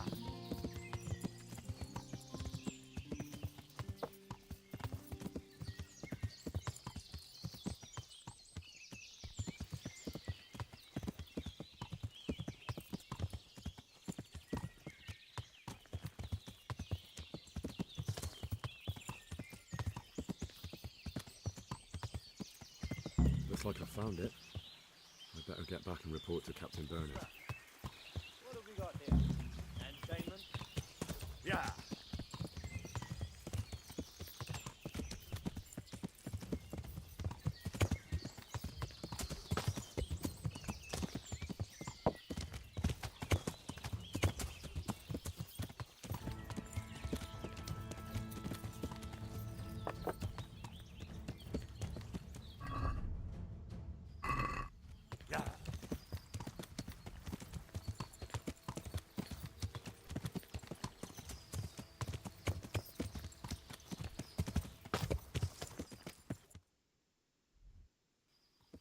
Yeah.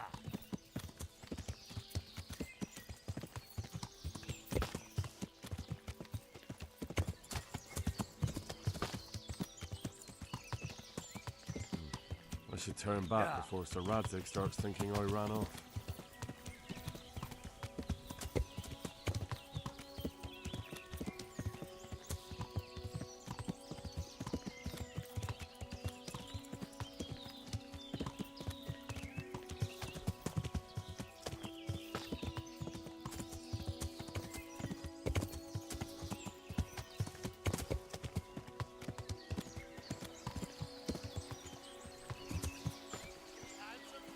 Yeah.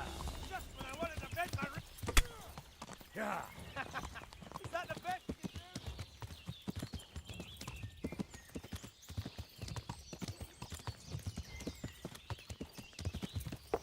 Yeah.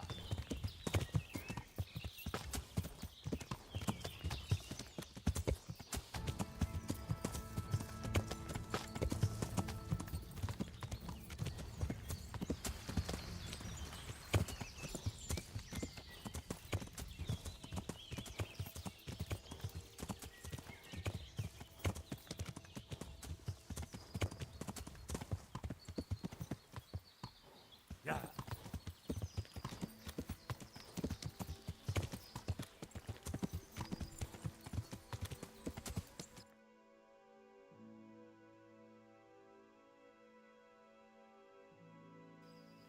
Yeah.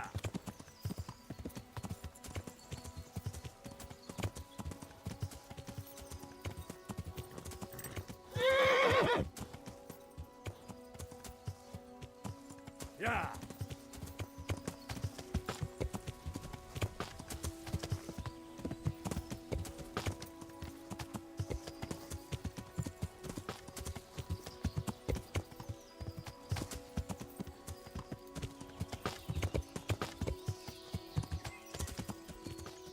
Yeah.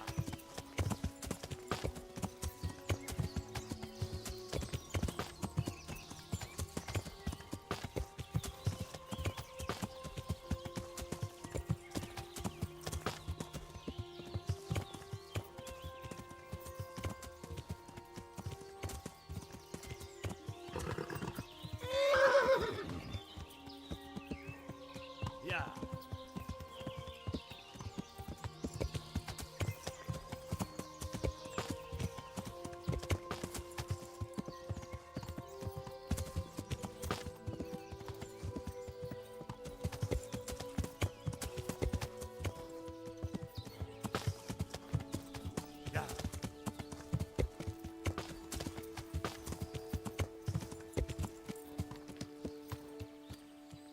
Yeah. Yeah.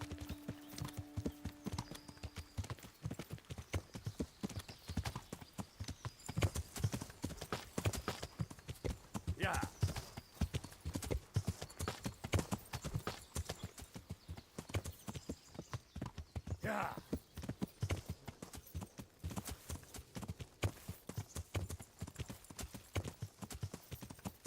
Yeah.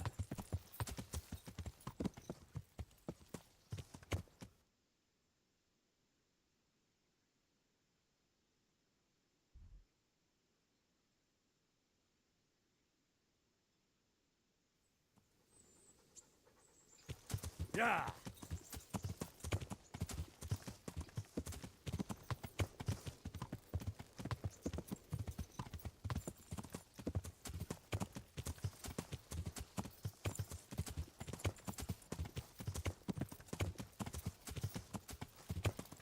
Yeah. Yeah.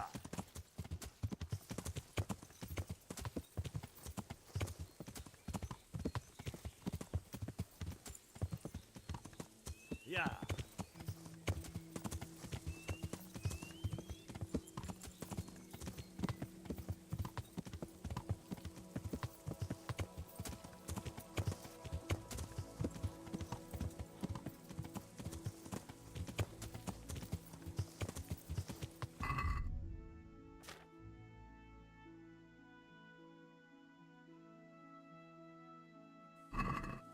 Yeah.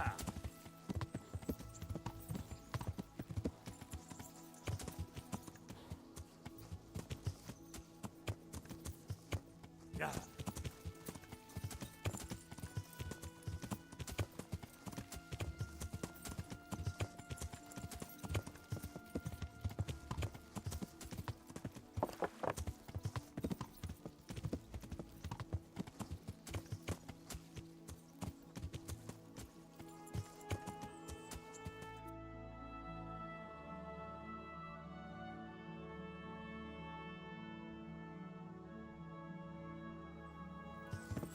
Yeah.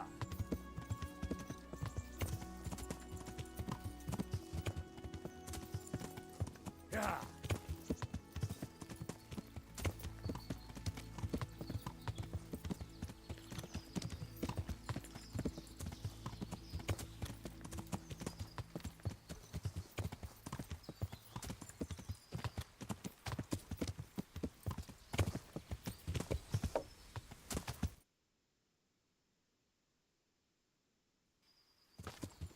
Yeah.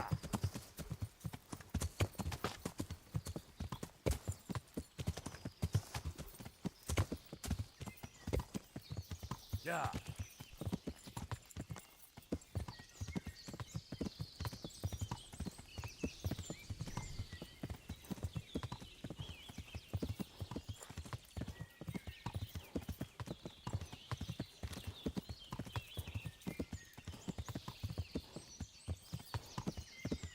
Yeah.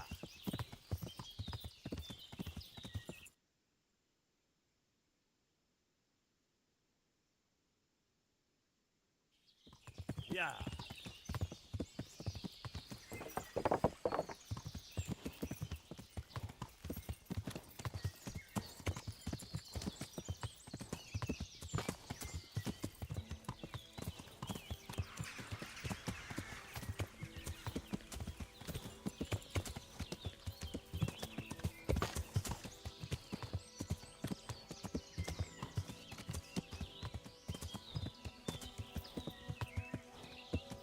Yeah.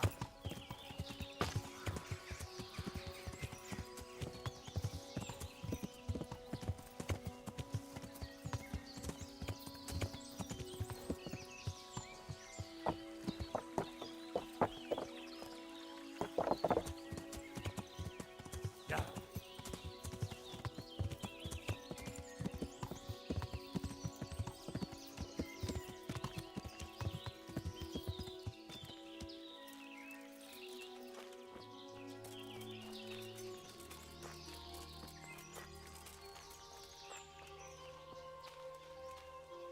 I'm glad to see you. I found that encampment. Ah, I'm glad to hear it. Is it far? Not really. How many men did you see?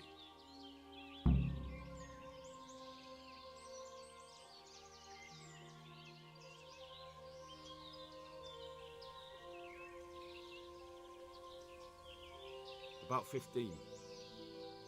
Shit. That won't be easy. Oh well, nothing to be done.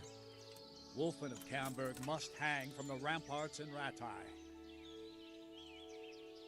Wouldn't it be better to parley with them, sir? Parley with robbers? You must be out of your mind, lad.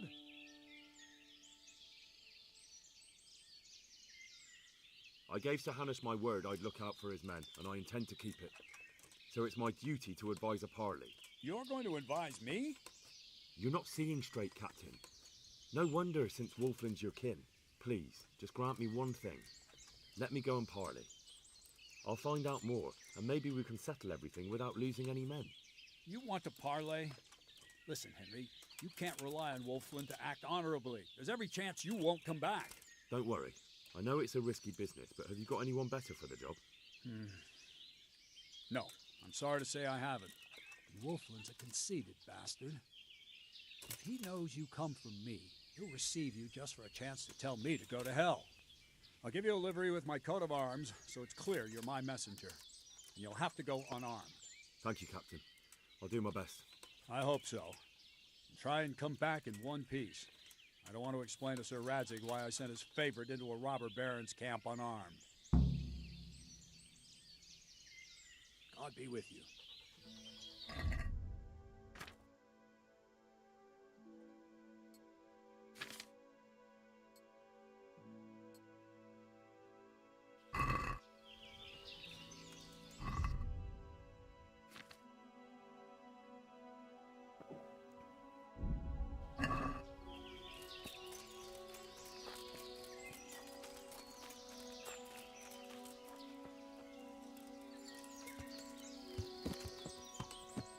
Yeah.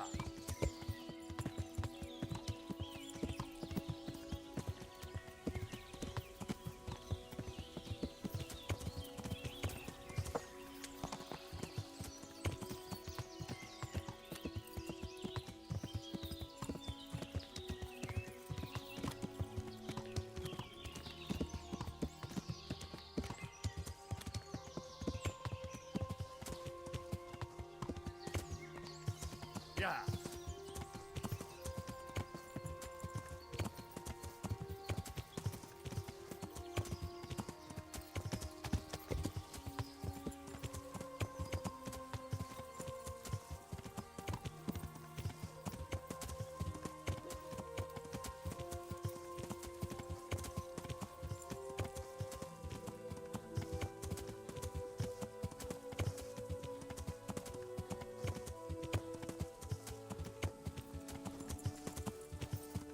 Yeah.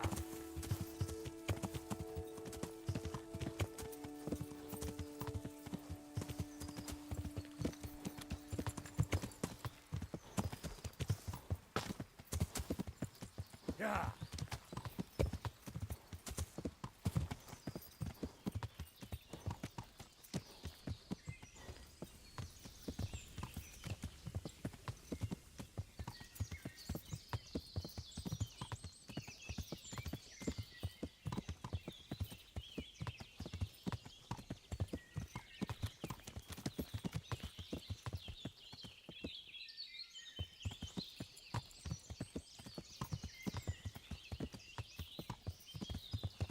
Yeah.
Hey, you!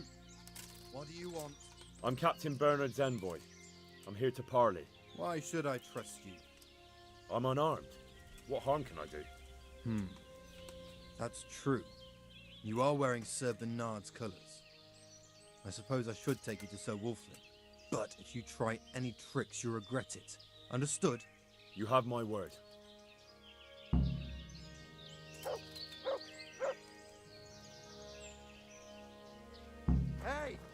Come here!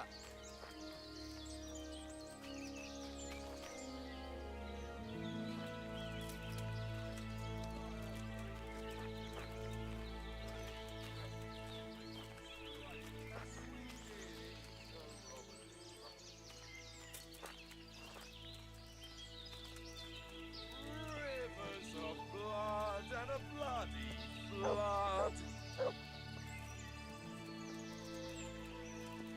Fuck, I'm almost sober again.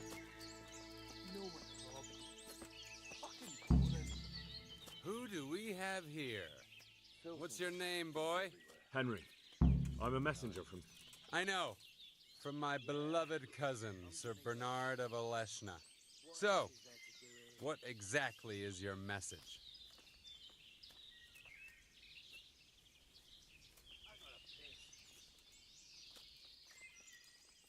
Why do you want to hurt the lords of Aleshna? That bastard Malota stole villages that belonged to my father. I was in Poland when my father died, and Malota convinced everyone I was dead too. But you came back though, didn't you? Aye. Yeah. I came back. Get soaked. But Malota bribed the priest to testify that my father made him a deathbed confession. That bastard swore my father told him he was possessed, and so was his son. Me. So they think I rose from the dead and I'm a warlock. They won't hear my claim. Stayed home.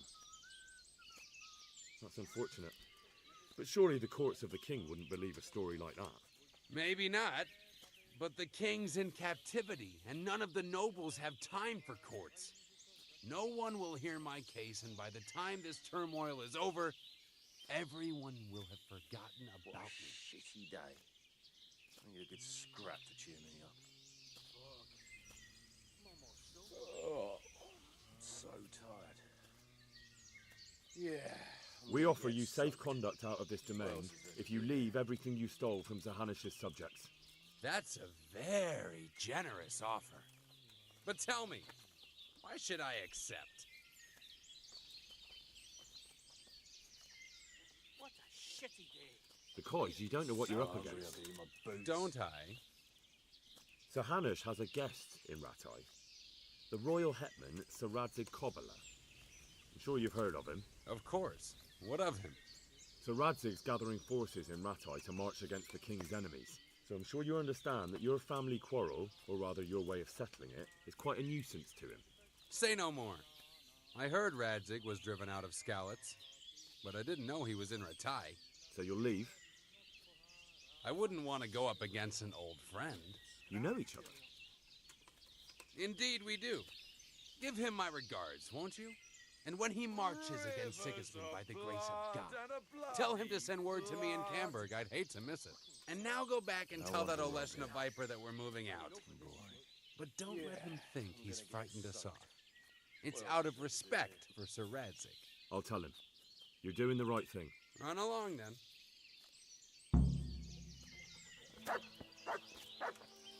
I've got to piss.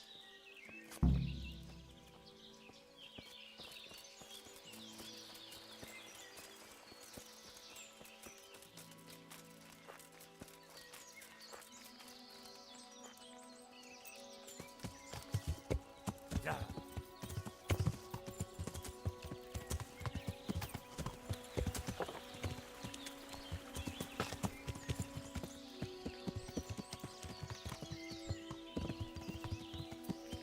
Yeah.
I've just come back from Wolfland, Captain.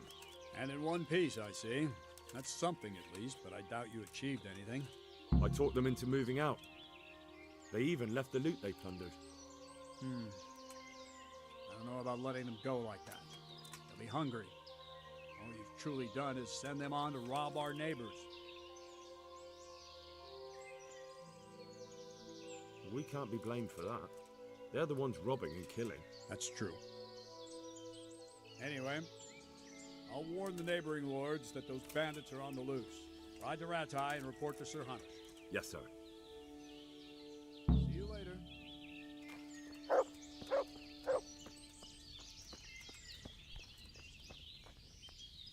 God bless you. What troubles you? I went to parley with Wolflin. So how did that go? I convinced him to take his gang and leave. Really? I knew you were no fool, but that's something else. You're a born diplomat, Henry. I don't know about that. Don't be so modest. We have to drink to this. Good luck, then.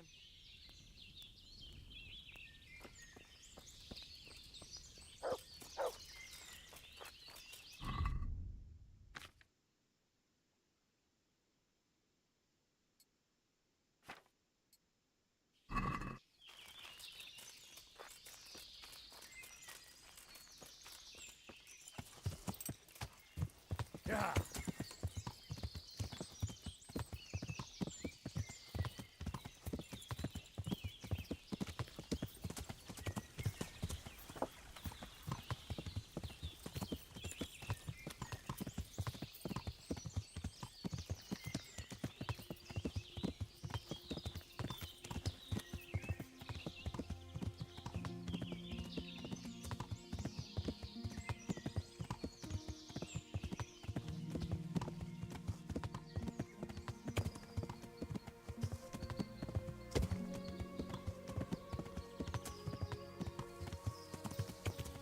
Yeah.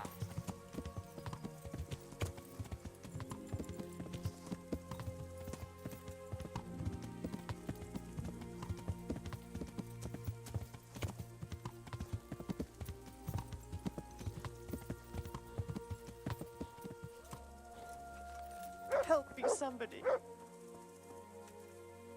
What happened to you? Those human devils killed my husband. Me and the children had to flee for our lives. To live in the woods, like wild beasts. I hide in the woods at night and during the day beg here at the roadside. Wouldn't you have a morsel of food for me, sir? I haven't eaten for 3 days. Everything I find, I give to the little ones. Of course. Here you are. Thank you, sir. May God bless you.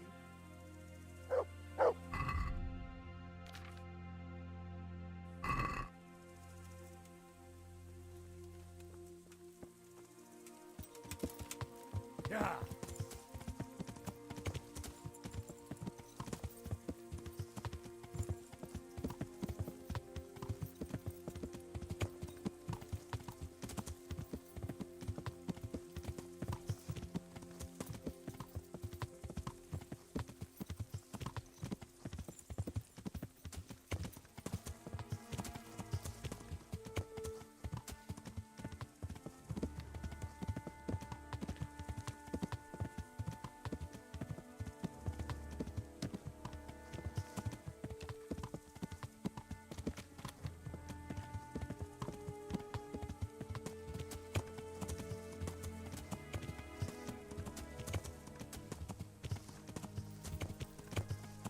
Yeah.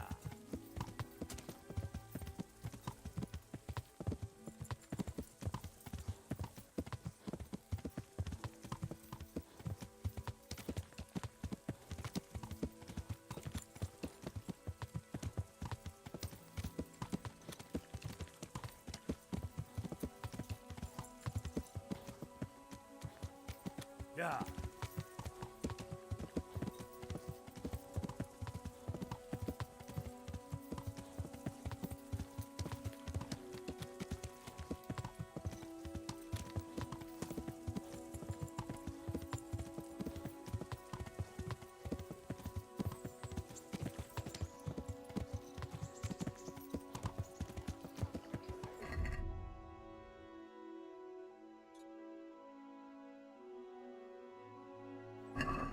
Yeah.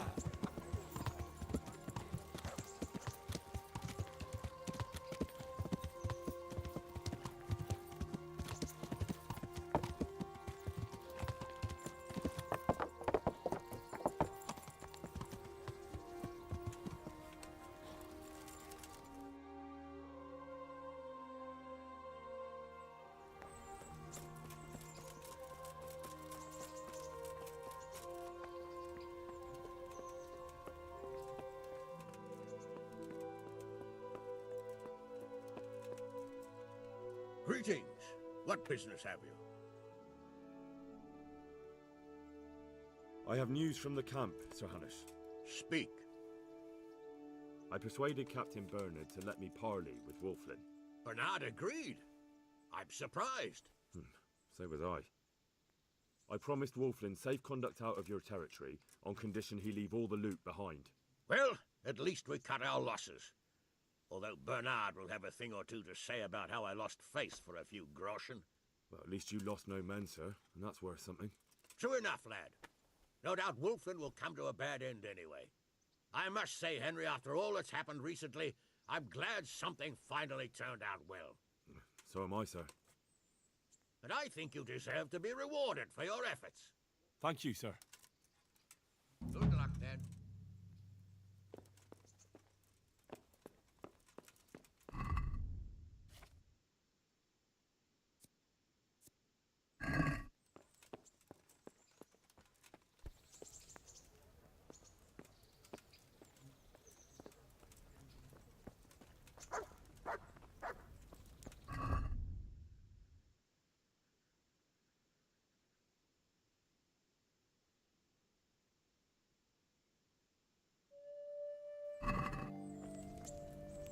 Greetings. What business have you? I'd like to enroll in the big tour. You'll have to wait a few days until I'd like to take lodgings here until the next tourney starts. Certainly. Have you got the coin? Here you are. Goodbye.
Greetings.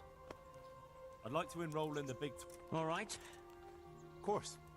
I'll write your name down. Henry, you said. And I need to know what weapon you choose. Longsword. Good. Get yourself ready. You're next in line. Take care.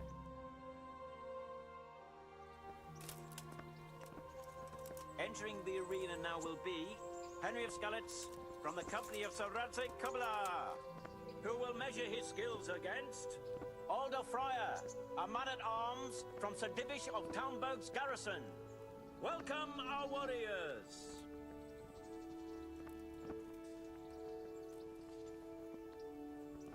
And this very first bout will afford plenty of entertainment. We will witness a duel with longswords.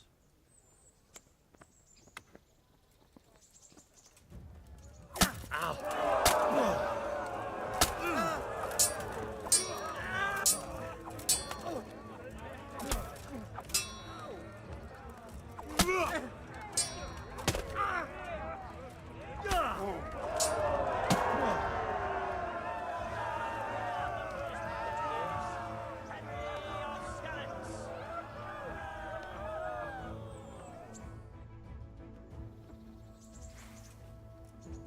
now's the time to choose weapons for the next duel. The combatants will engage in a duel with warhammers and shields.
In this round, and shall proceed to the next round.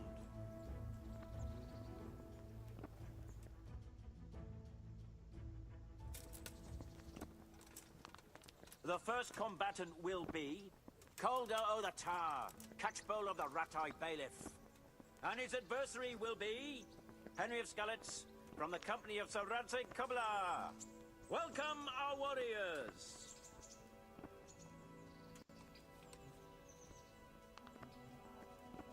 The combatants have entered the arena and the first duel may commence. We will witness a duel with longswords.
Who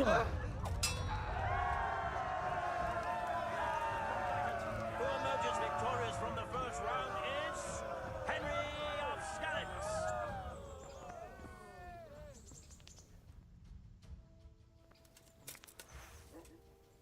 The second bout will surely be no less exciting. This one may decide the winner. Our warriors will fight with hunting swords. Jesus Christ!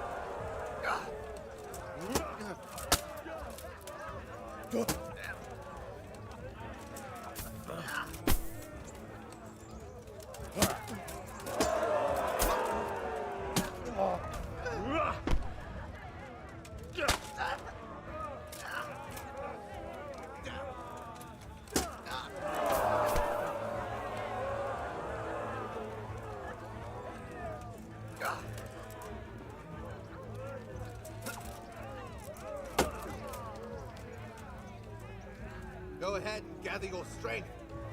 You'll need it. And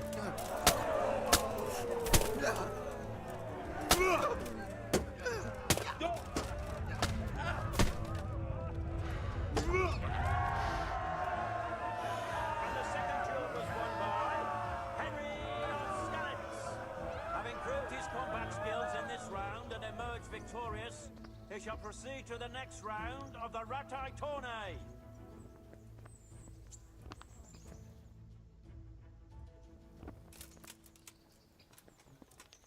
Meeting face to face in this round will be Henry of Skalitz from the company of Sir Radzig Kobyla.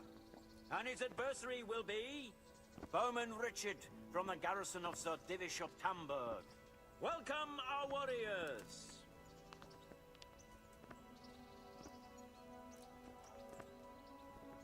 All is prepared for the first duel. We will witness a duel with longswords.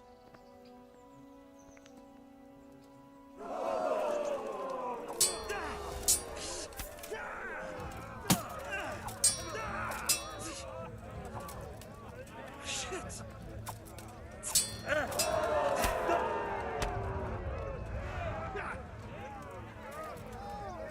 What's the matter? Lost your balls?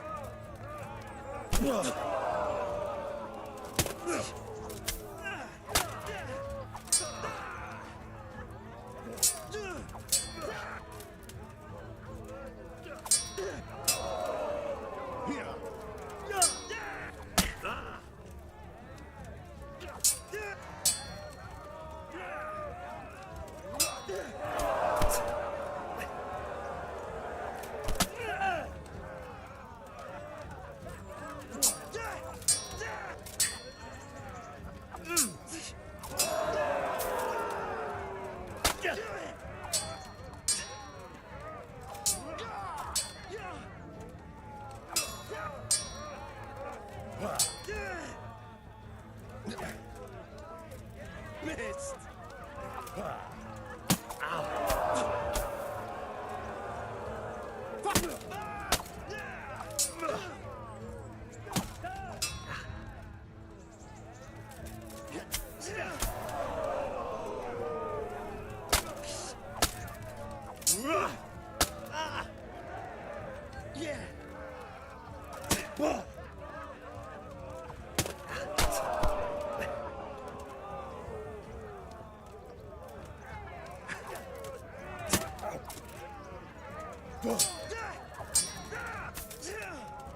Yeah.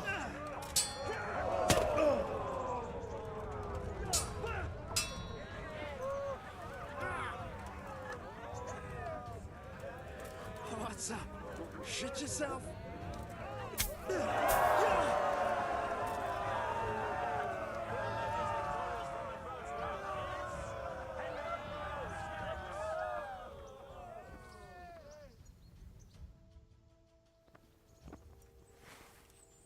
Change weapons for the second bout.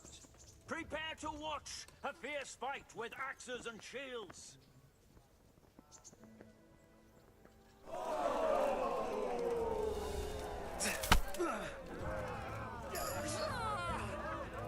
God damn!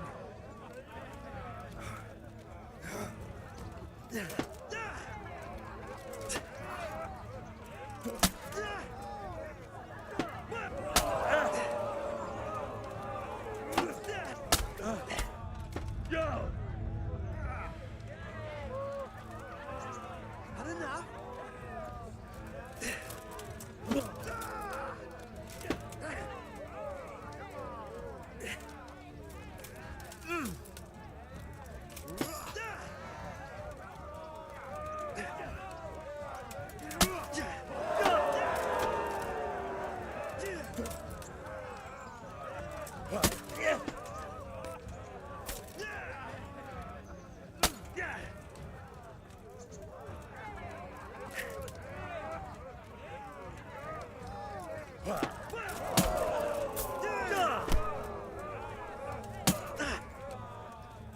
Fucking hell!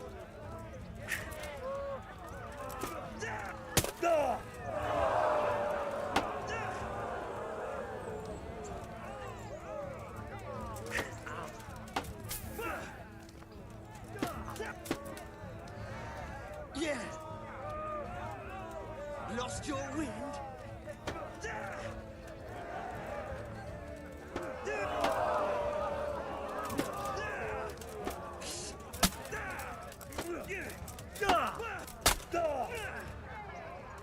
We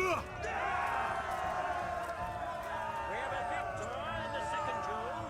He is Henry of Skalitz. Lords and ladies, good men and good wives, you have just witnessed the final duel in today's Ratai tourney, for which we all owe gratitude to Sir Hanush of Laipa. All glory to the victor, Henry of Skalitz, man-at-arms in the company of Sir Radzik Kobila. His prize will be given to him by our gracious Sir Hanush.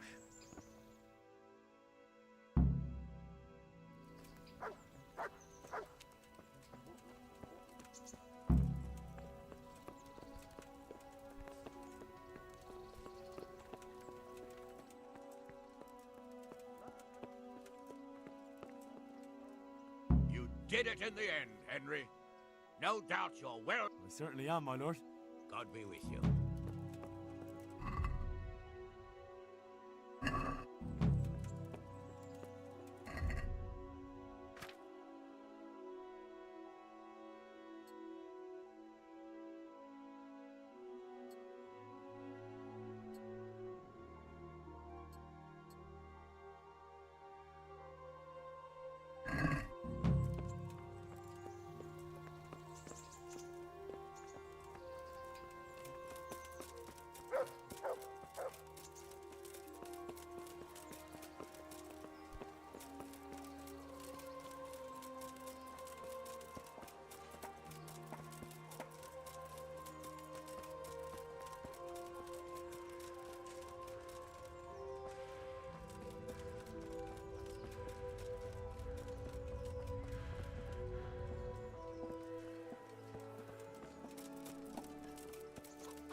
Pull me an ale.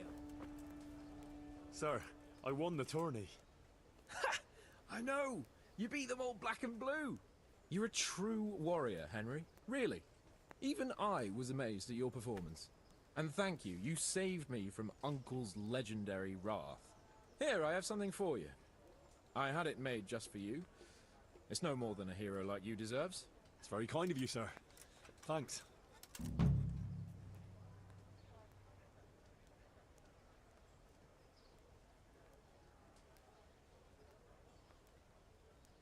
Is there anything I can help you with, Sir Hans?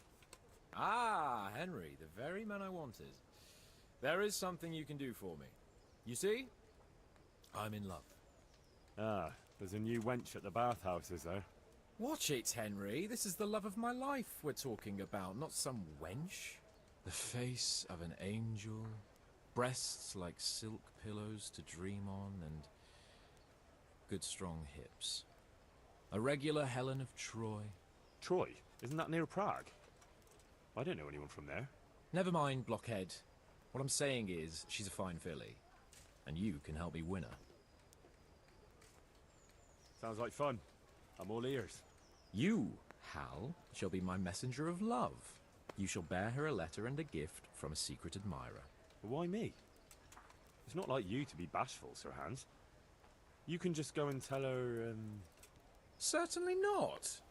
Carolina is different to the others. She was educated in a convent and needs to be handled with kid gloves. Romanced. I must court her secretly. It's the latest fashion in France. And who is this Carolina? The fairest maid that ever walked the earth. Carolina. The butcher's daughter. You must have noticed a divine creature in the marketplace. Unless you're more interested in barnyard animals. No, I don't know who you mean. Really? Maybe I'm right about your barnyard interests. Well, all the more wenches for me. Your task is simple. All you have to do is get hold of a necklace fine enough to grace her lovely neck. I did have one that I inherited from my great-grandmother. Unfortunately, not anymore. What happened to it? I lost it playing dice at the inn. But you'll get it back for me. You're a smart lad. I'm sure you'll figure out a way. And I'll reward you handsomely. Oh, all right then. Is there something else I should know about this necklace? I lost it at dice in the Ledechko Tavern when I was there to see... Well, that's not important. So, some dice player from Ledechko won your grandmother's valuable necklace. Haven't you learned anything from losing to Zdena, the bathhouse wench? My great-grandmother's. And as it happens, I have learned a trick or two. But that fellow has the luck of the devil. No doubt he'll still be sitting there, swindling other folk out of their hard-earned groschen. Oh, what's the use? All right. I'll go to Ledechko, find this diabolical dice player and see what I can do. Though I'll probably lose my shirt to him. Well, there's more than one way to skin a cat.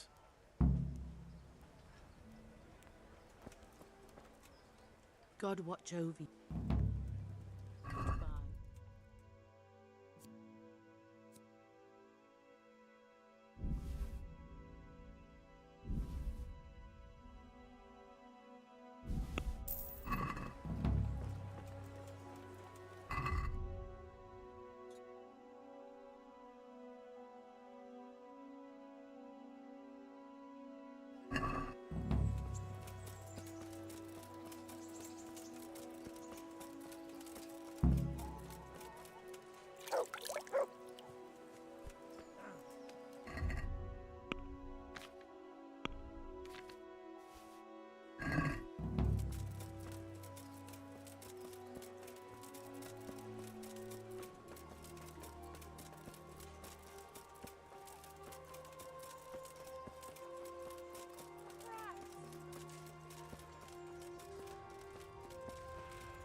God's blessings.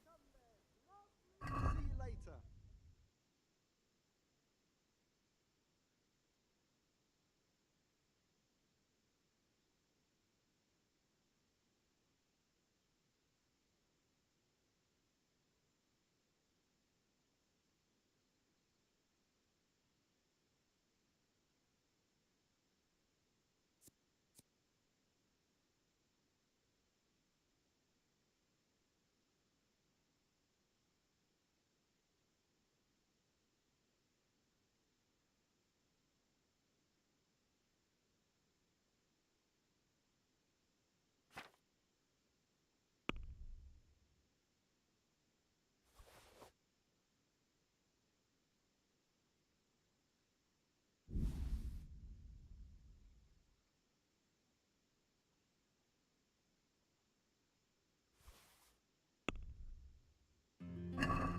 I'd like to discuss the price.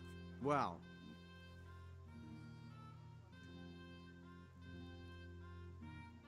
Since it's you, we're getting there. Aye. Good people, come up close and have a smell. Fresh breath.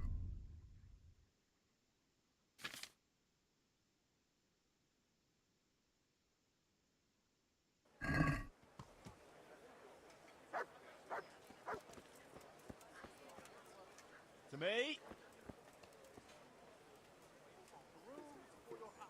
Have a look at these. look what I've got for you. You'll love this. Someone else does.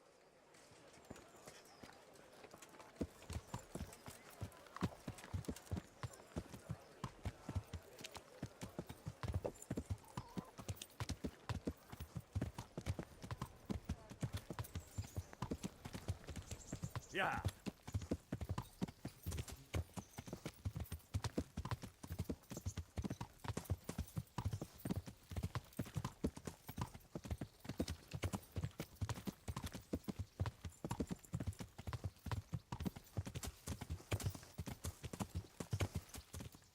Yeah.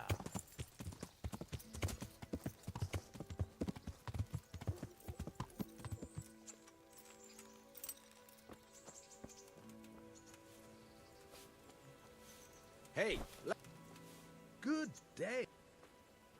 I've come for my winnings. All right. There'll be another tourney in a week or so. Are you going to give me a chance to win my groschen back? We'll see. Thanks. God be with you.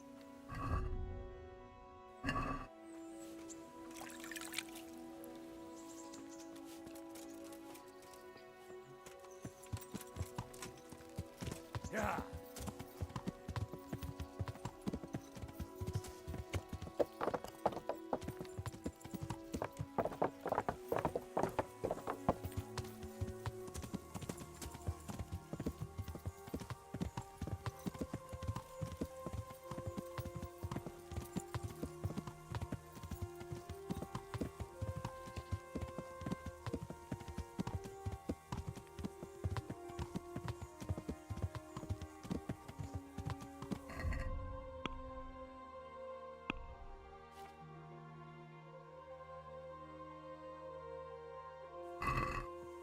Yeah.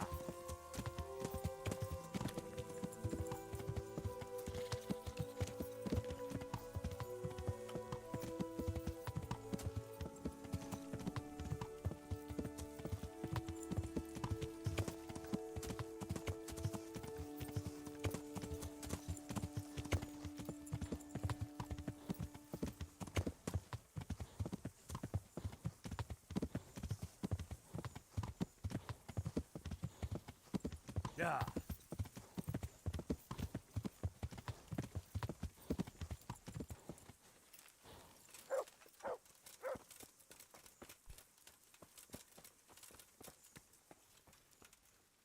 I'm at your service, Sir Knight. God be with you.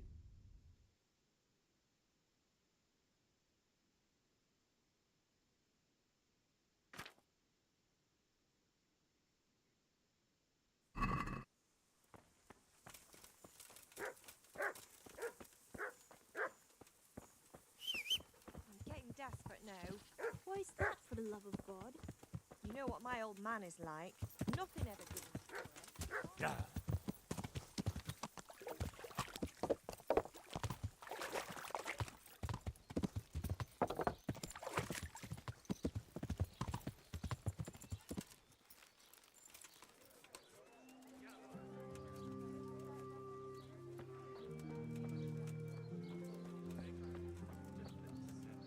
I'm honored that you should come to me.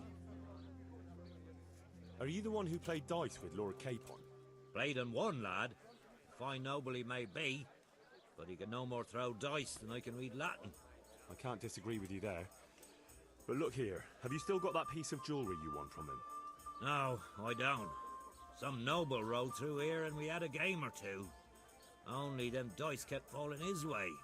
I was lucky to keep my boots. He's got the necklace now. Did you know where this fellow was heading? He was waiting for someone here, but when they didn't show up by midday, he rode on. He mentioned something about camping by the bridge over the Sasau River. That one before the charcoal burners camp. You might still catch him there with a bit of luck. There aren't many fords along the river on the way to Sasau. Can you tell me anything else about him? Fine gent he was, well dressed, on horseback. Had quite a lot to say. Seems he saw a bit of the world. And he had some interesting looking dice. You said they fell well for him? Aye, and no wonder.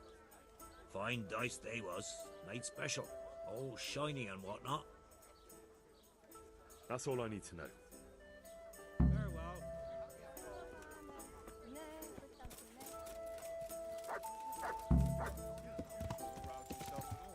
Yeah. Yeah.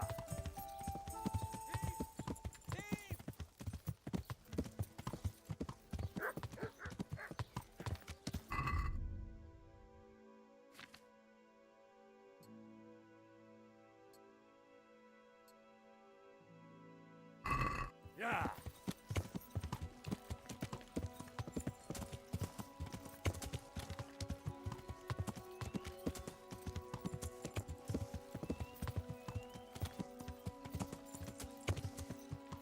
Yeah.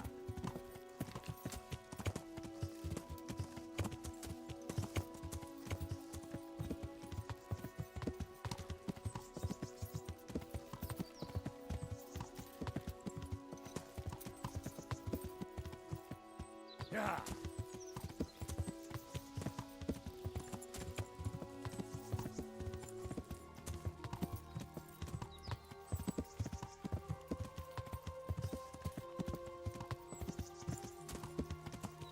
Yeah.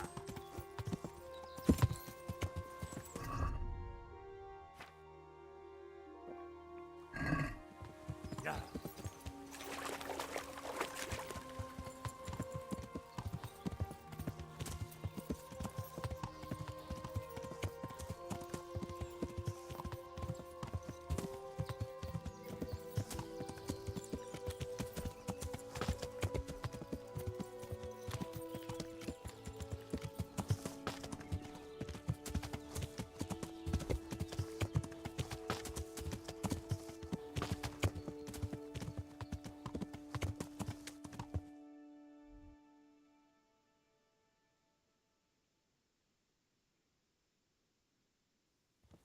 Yeah.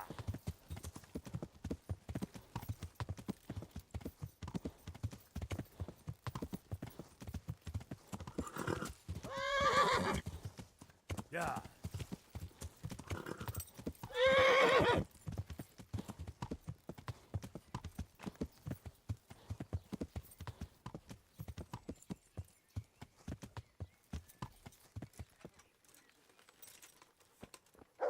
The sun sets out across the skies. He loses his way to... I'm honored that you... Goodbye.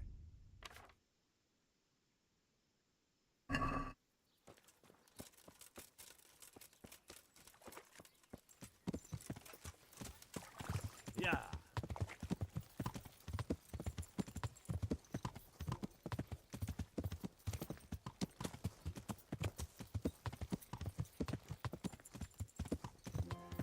Asparagus, that'll cut you in half. And cucumbers, that'll cure what ails you. Come get them.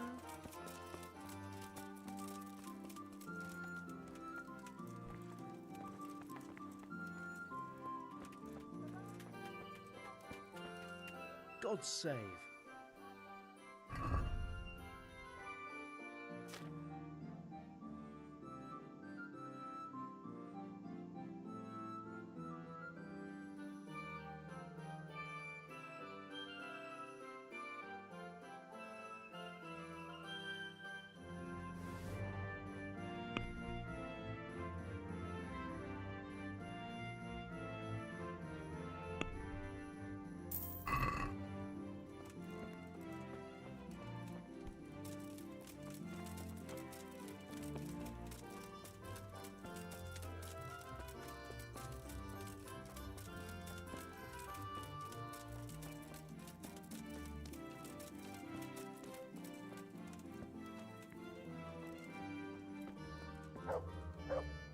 I'm at your service, Sir Knight.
Can we do something about the price?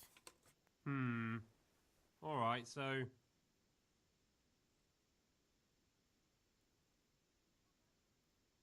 Alright, so...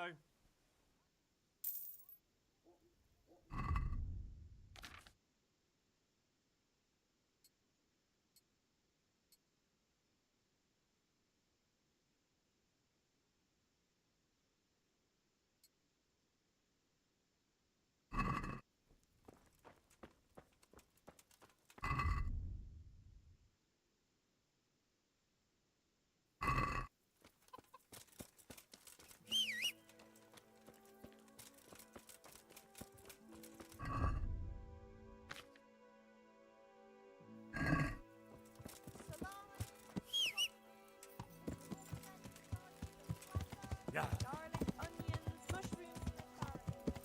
You credit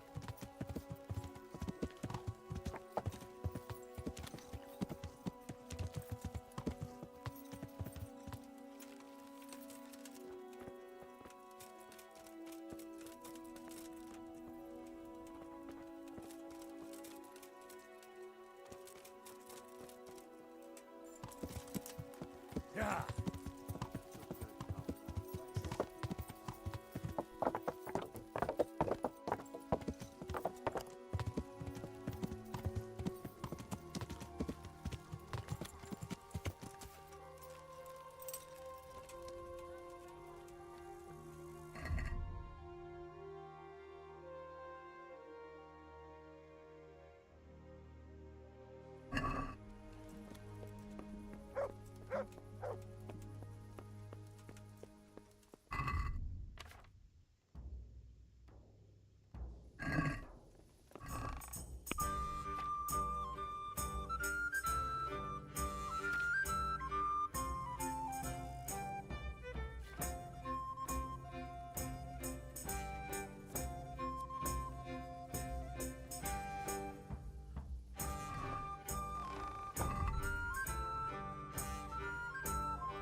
I wonder what Teresa's doing now.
Look what I've got for you.